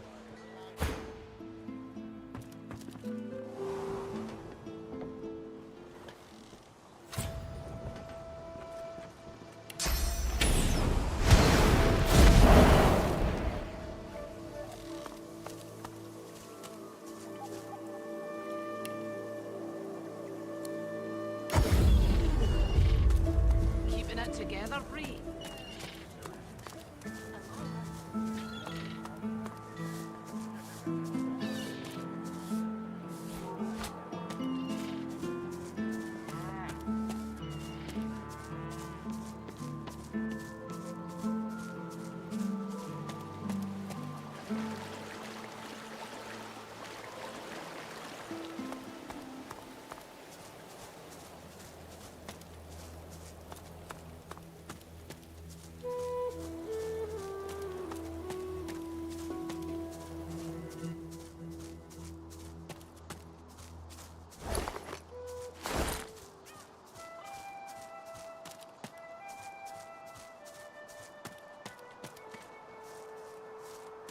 There are soldiers here, or knights perhaps. They look capable. Halt, traveller! Who goes there? Ha! If you're looking for adventure, east's the way to go. It's a void-woken hellhole over there. Sorcerer at work. Powerful one. Of course, you could wait for the Magisters to sort them out. You'll be waiting. What should you expect beyond the bridge? Ha! Expect sorcery of the highest order. Expect Voidwoken, bigger and badder than you've ever seen. Expect the void. Expect to die. Go on through, adventurer. We won't stop you.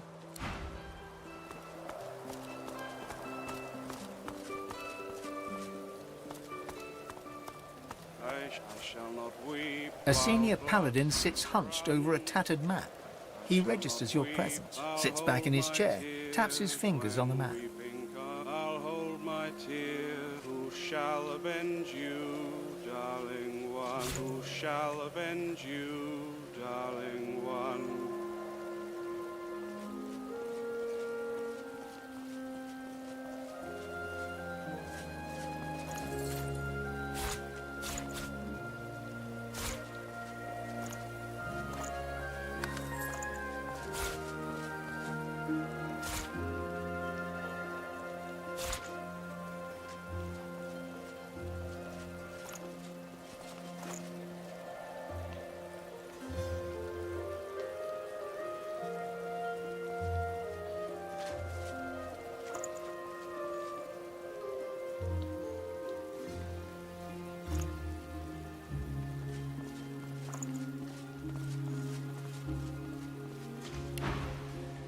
Who are you, and who sent you? He appraises you with a look, then grimly grins.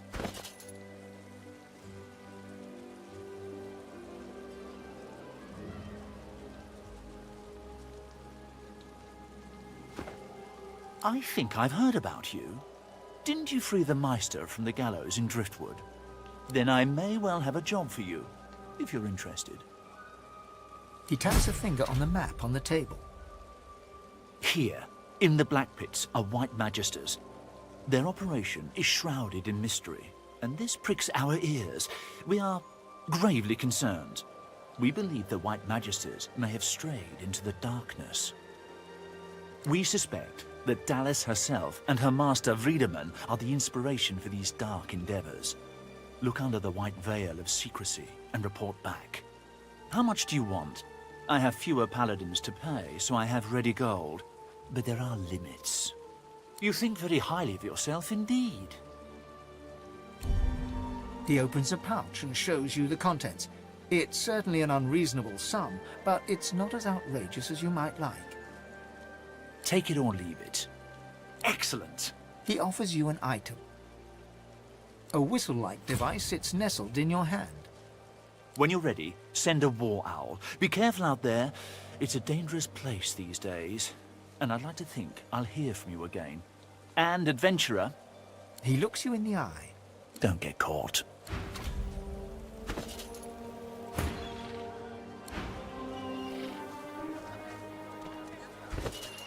Keeping together free.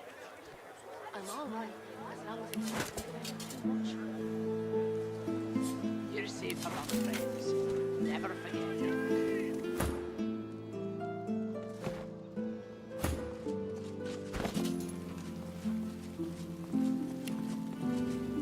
I shall not mourn till war is done. Shall not weep while blood still runs. I'll hold my tears. Buying or selling?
Smells worse over here than a dozen rotten eggs dropped in a vat of vinegar. Then don't come over. Not like you're buying anything. If I don't come visit your ton, who will? Wouldn't you like to know? Give I order to march against the ancient empire! I shall not mourn till war is done. I shall not weep while Careful. blood still I've spotted a trap. runs.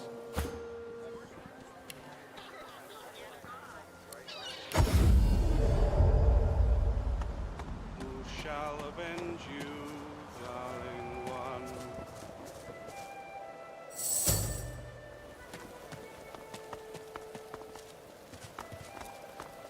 A senior paladin sits hunched over a tattered map.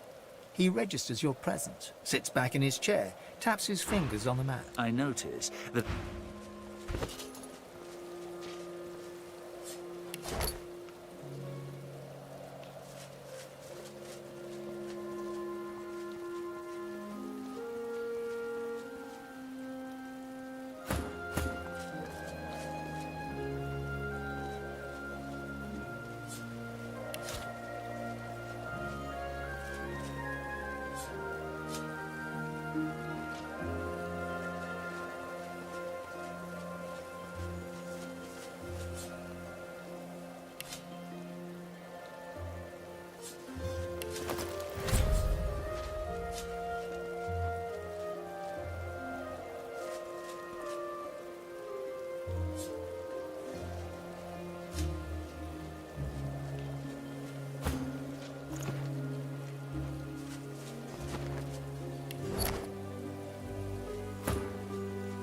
He looks up from his map.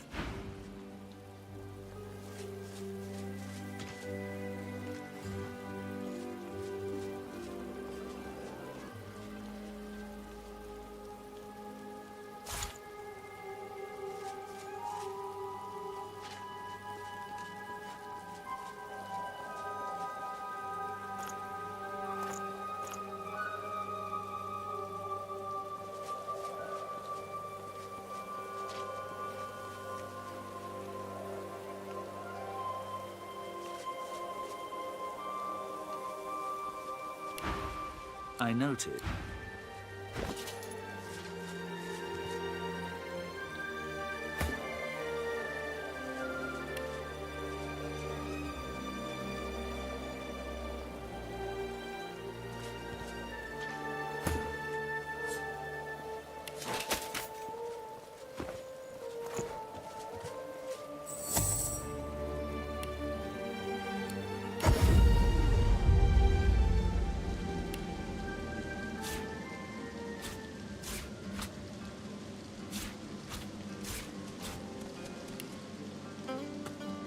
Down for a little scuffling and tussling?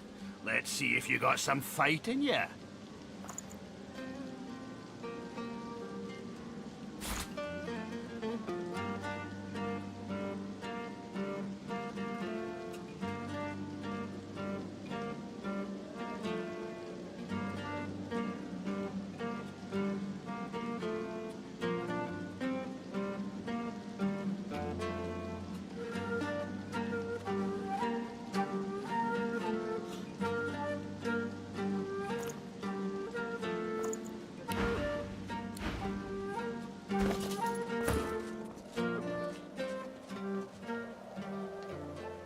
I'll hold my tears when weeping comes.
Voidwoken who spoke.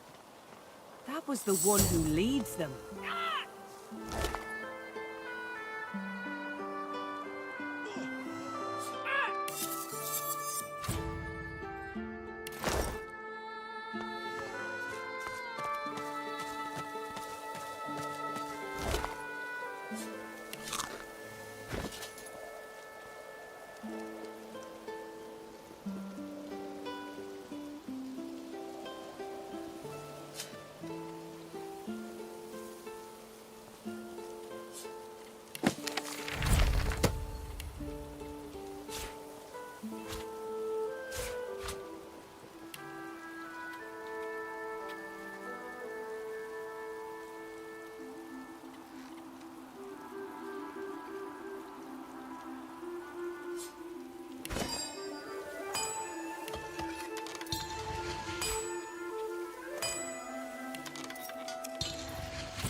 Mother? You can stay there with the dirty lizards and Joe's mum until you're cured.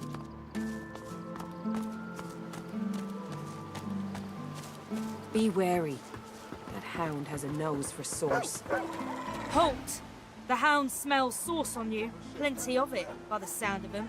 Haven't got a collar for you. Damn it. I'm sorry, but I can't let you leave. Hounds, at the ready. Fine, fine. Do all the gallivanting you want. But if a hand goes snapping at your heels, I'm looking the other way. Buzz off.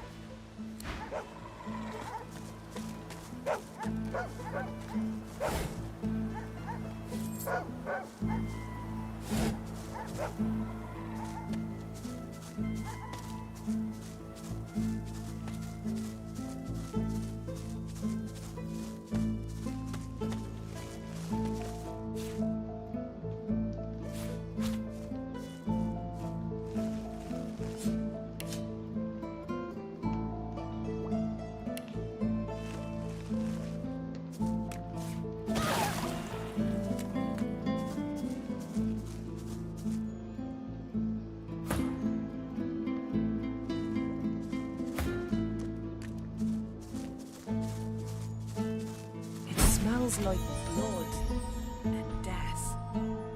I wonder what I've stumbled upon.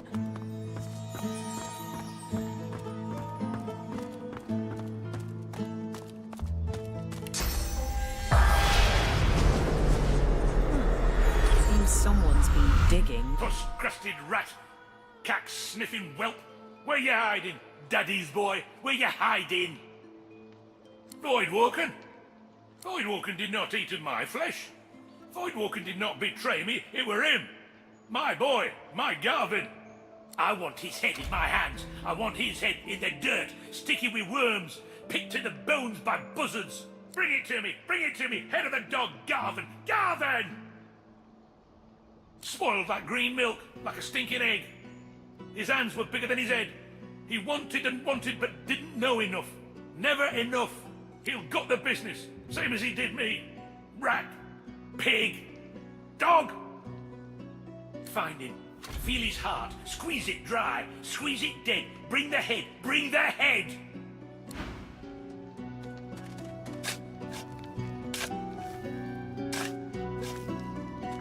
This must be Garvin's mentor. Buried in a shallow grave. Poor fellow.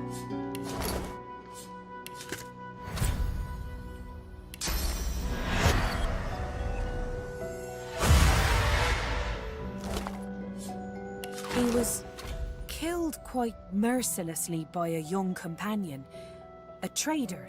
The young man wanted to seize his business.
by sorcerers. A most vile incident. A valiant The ale will always get you in the end.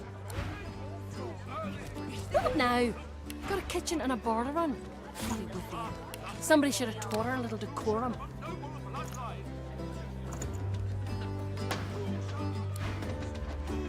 the title most divine. We wait, we wander and wonder, seeking signs from the gods. May the seven usher us to paradise against all odds.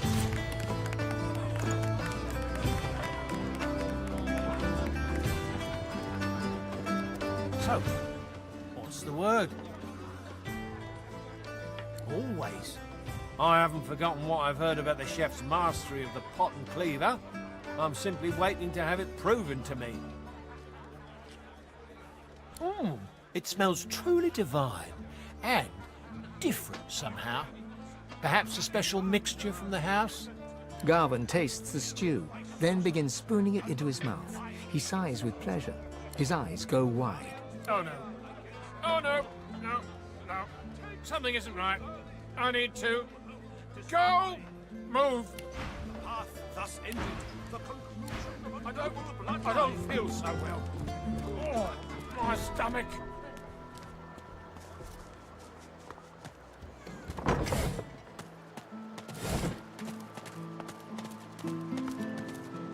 Go away. Occupied! Oh no. What was in that stew you gave me? I swear if I could. If I weren't. Gods, I haven't the energy for this. You want to know the truth? The old man was a fraud. Always hinting that he had an amazing stash hidden away somewhere. But you know what I found when I tasted his flesh? Nothing. His intestines threaten you both with a high squeal. You had to push me, didn't you? This is gonna be messy.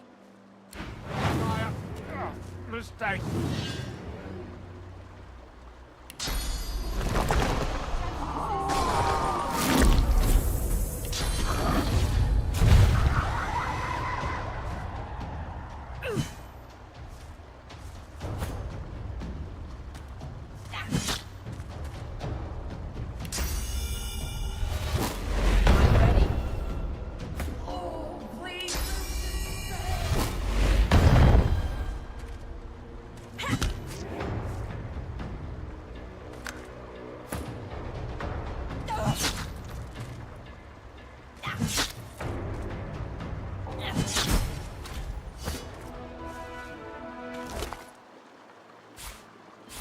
Why the devil is this stall out in the open?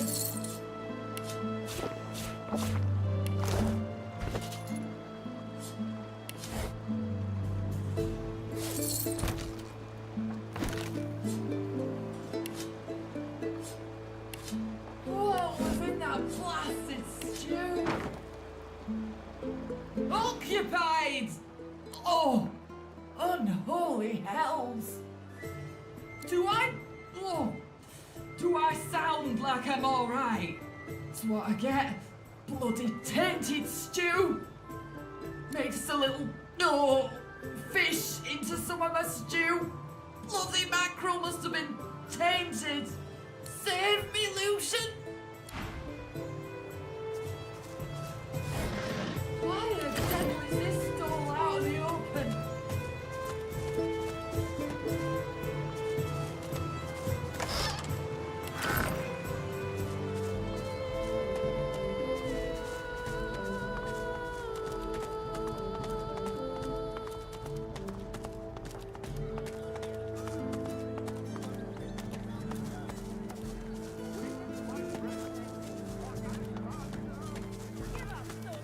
Why? You're no better than the lizards. It wasn't me who caused the Void Woken to come. I swear it. Get her, Dallas. Get that sorcerer.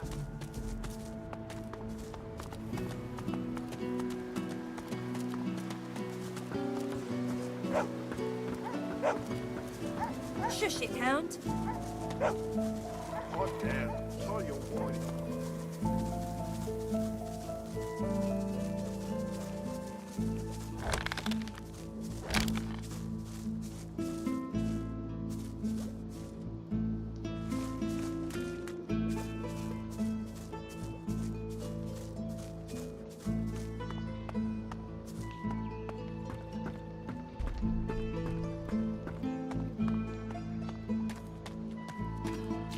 Where is his head?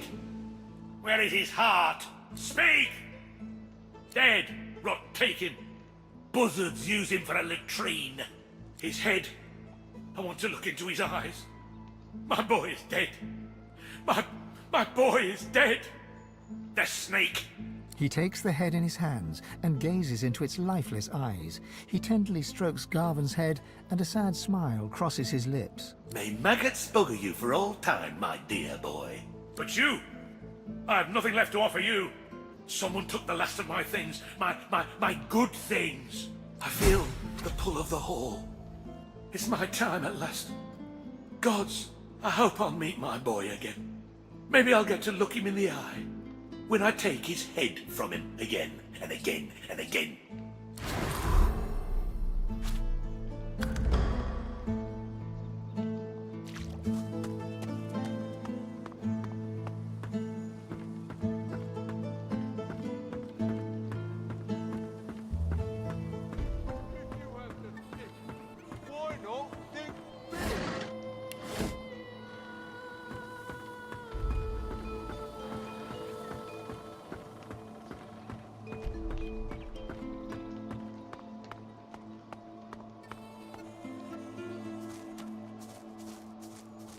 Garvin said the attack happened somewhere around here.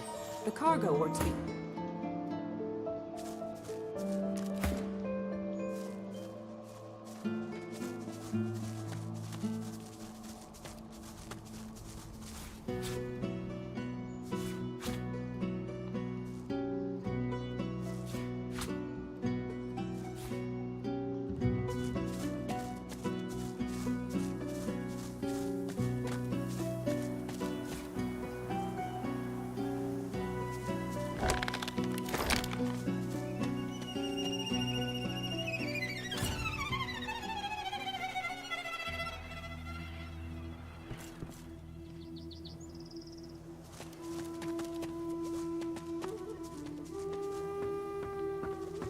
Whatever happened here, it was a massacre.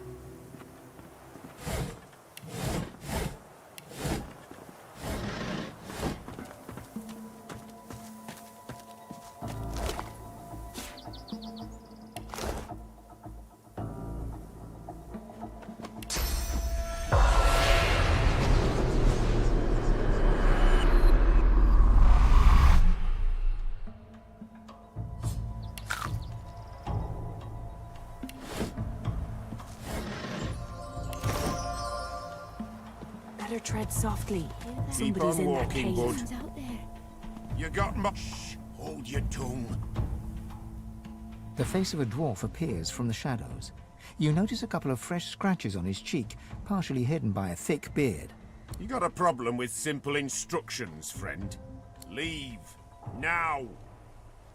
Don't know about no questions asked, but there'll be no answers given.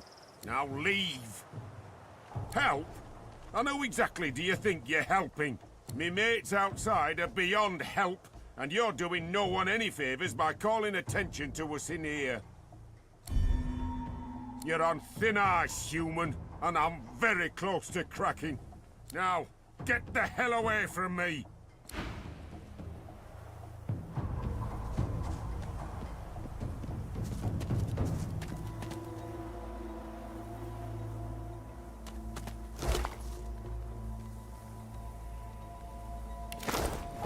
I swear, I should have expected nothing less. They wander across a tragedy, and how do they spend their time? Gawking at the dead like they're nothing more than a sack of cloth and flesh to be looted. Bloody parasite. Wait, can you see me? Elves, teeth. How'd you manage that? The dwarf's eyes narrow, and he squares his shoulders. His hand seems to instinctively drop to his waist. That a fact? And here I thought our darling Bishop Alexander was the only one. So Godwoken are powerful, eh? Powerful enough to control minds? To force brothers to draw steel against each other? The dwarf nods grimly.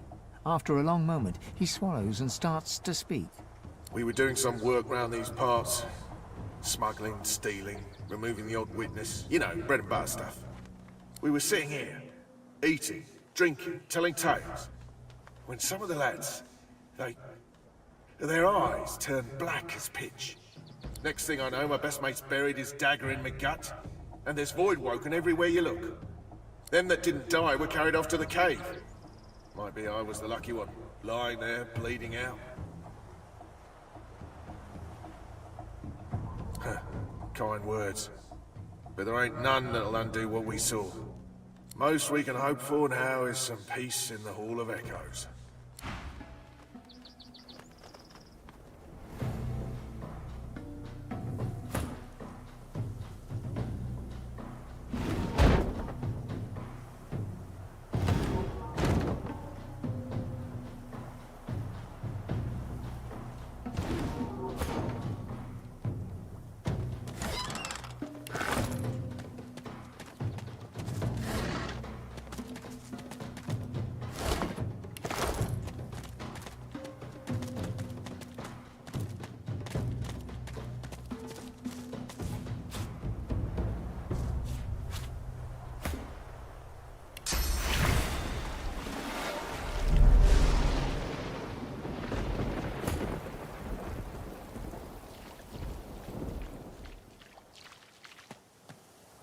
There's a dark aura here.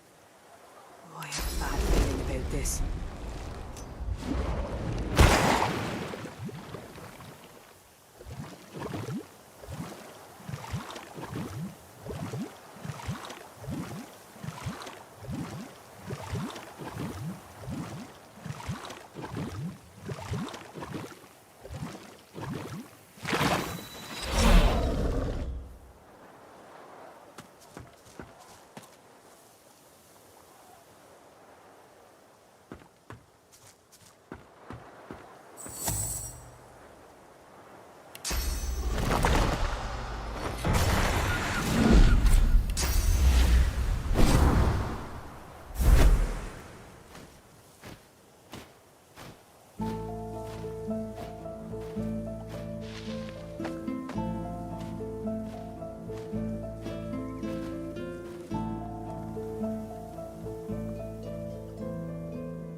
Little flies.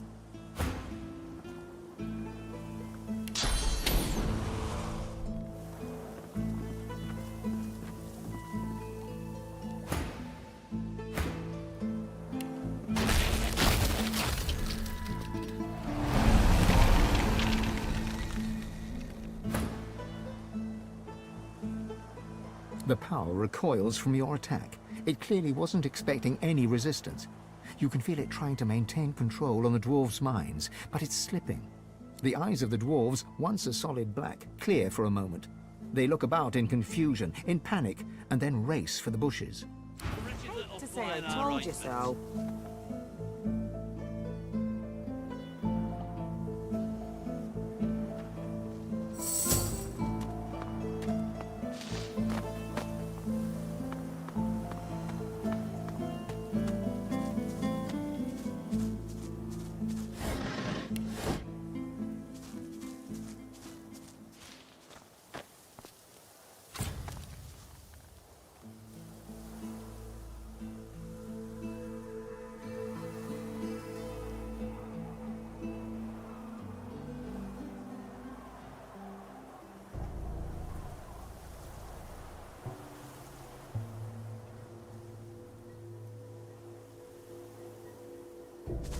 Huh. Another Magister camp. Look at Persistent little flies. Your abilities are powerful, but this time it's ready for you. Its hold on the dwarves never slips. You can hear a faint chuckle from an unseen mouth. Buzz back to your dung heap. Hate To say I told you so.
You rory-going little worms.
looked like Loher's crew, but did you see their eyes?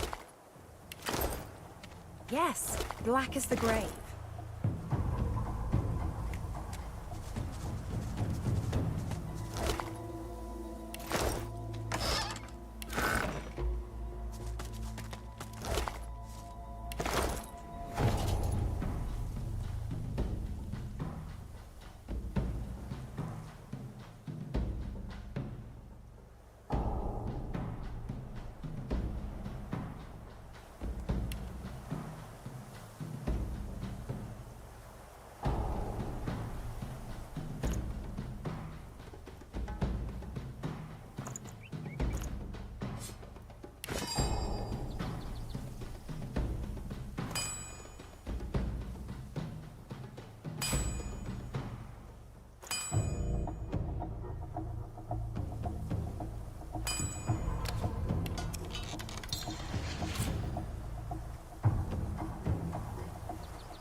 Look out!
What's happening to the shrine?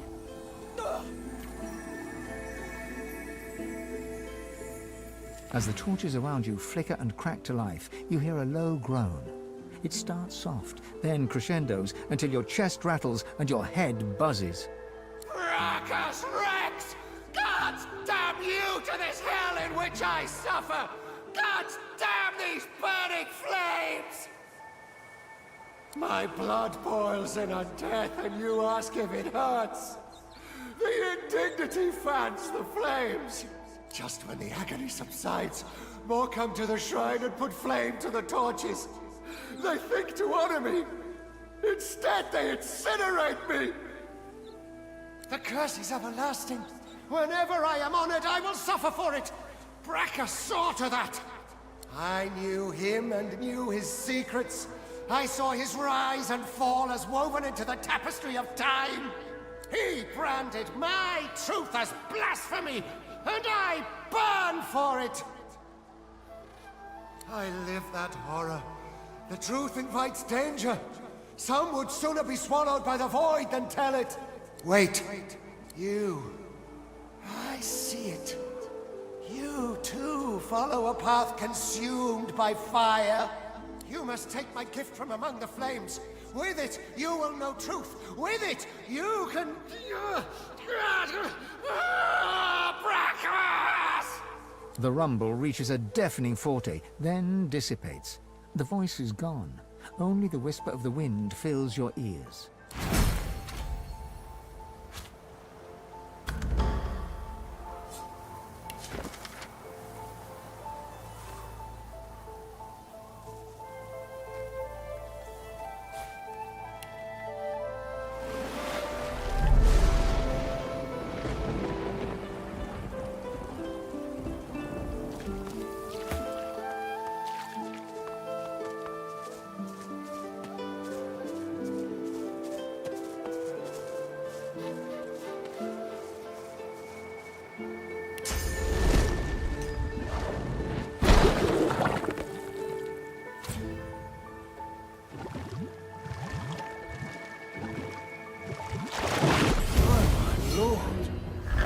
It feels good to breathe mortal air again.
What's this? I found something.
Were you not required, I would feast on you, slaves.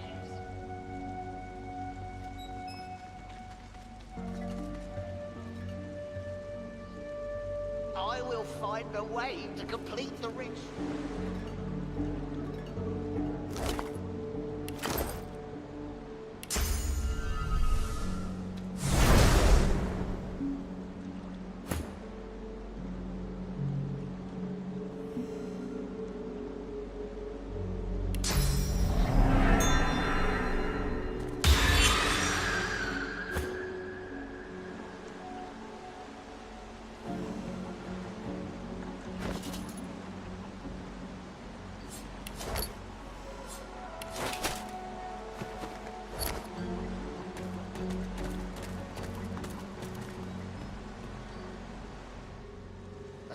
Of bodies, and still not enough salt. You made it all the...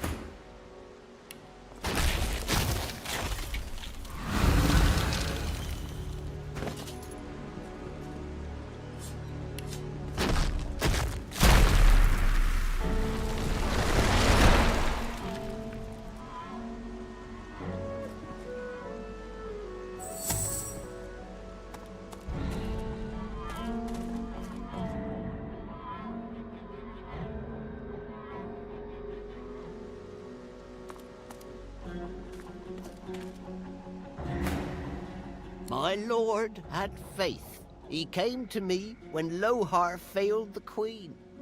And as a reward for my service, he has granted me his favor. He has granted me Mord Akane. You will learn nothing. My lord has granted me power. I will never answer to another. You might not bow to me in this life.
The Master Sorcerer throws up his pocked, cracked arms to defend himself as you step forward. Gold? I don't have any gold! But no! Wait! I have this! Here, take it! The skeleton passes you an amulet, dangling from a glittering gold chain.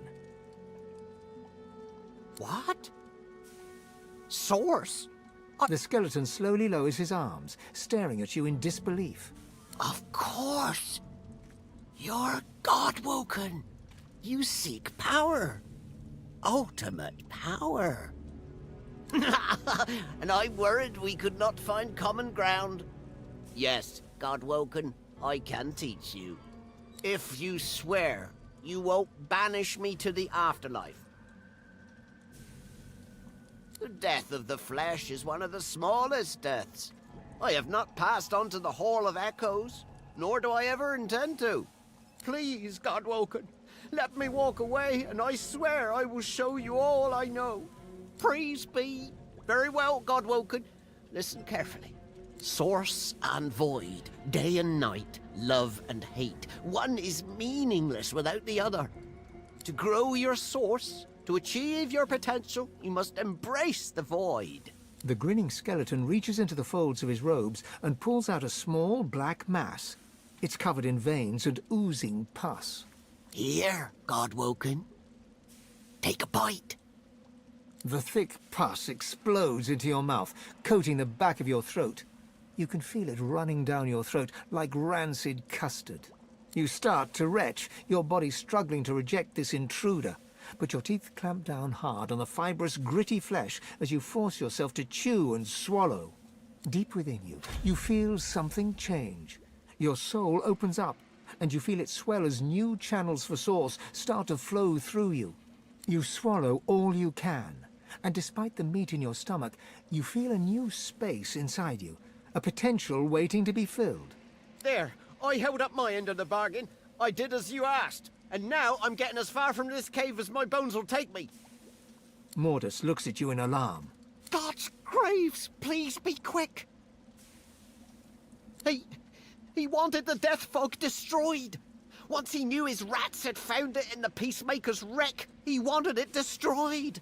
The greatest weapon Rivellon has ever seen lands in his lap, and he ordered the barrels thrown into the ocean. We couldn't let it happen. We needed it. So I took control. The power gifted to me. The power of Mordecane. The power to bend the feeble-minded to my will. And so much more. It was a gift from... It was a gift. I can't. He'll hear. He'll know. He'll find me. He'll come. You can't help. No one can help. If he makes up his mind, nothing can protect you. I can't tell you. Mordus takes a step back, looking about in half-crazed panic. I can't. I can't. Not now. It's too late. The dwarf visibly relaxes. Perhaps he'll now be a little more helpful. So I'm free to go. With a last suspicious look, Mordus hunches over and hurries away. Incredible! I've never felt so alive.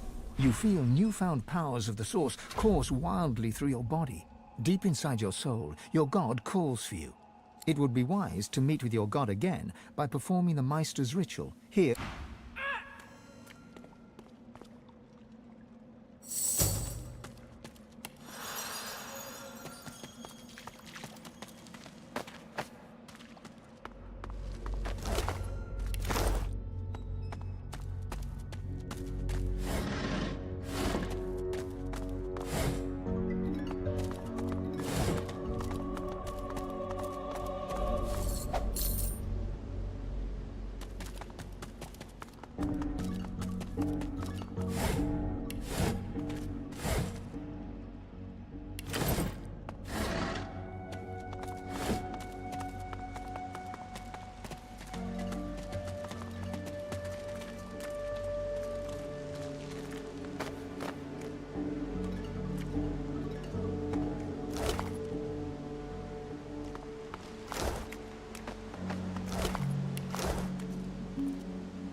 The thought of death fog gives you pause. A weapon like that should give everyone pause. There can be no justification in using such a weapon, ever. I can think of a few people, places, and things that could do with a fresh start. Seems pretty handy to me.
What happened? Ouch! Oh, my head.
The spirit twists and turns in front of you.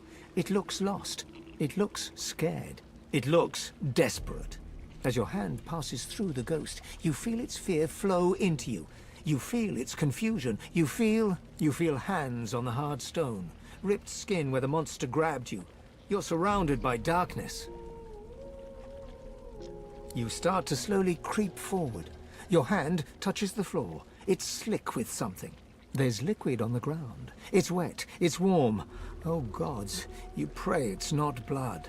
You summon your magic, and a tiny light flickers. You're kneeling in a clear pool of liquid.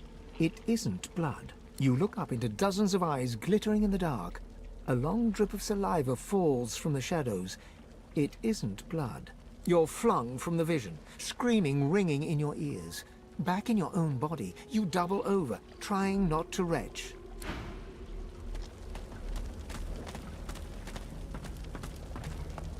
Hit.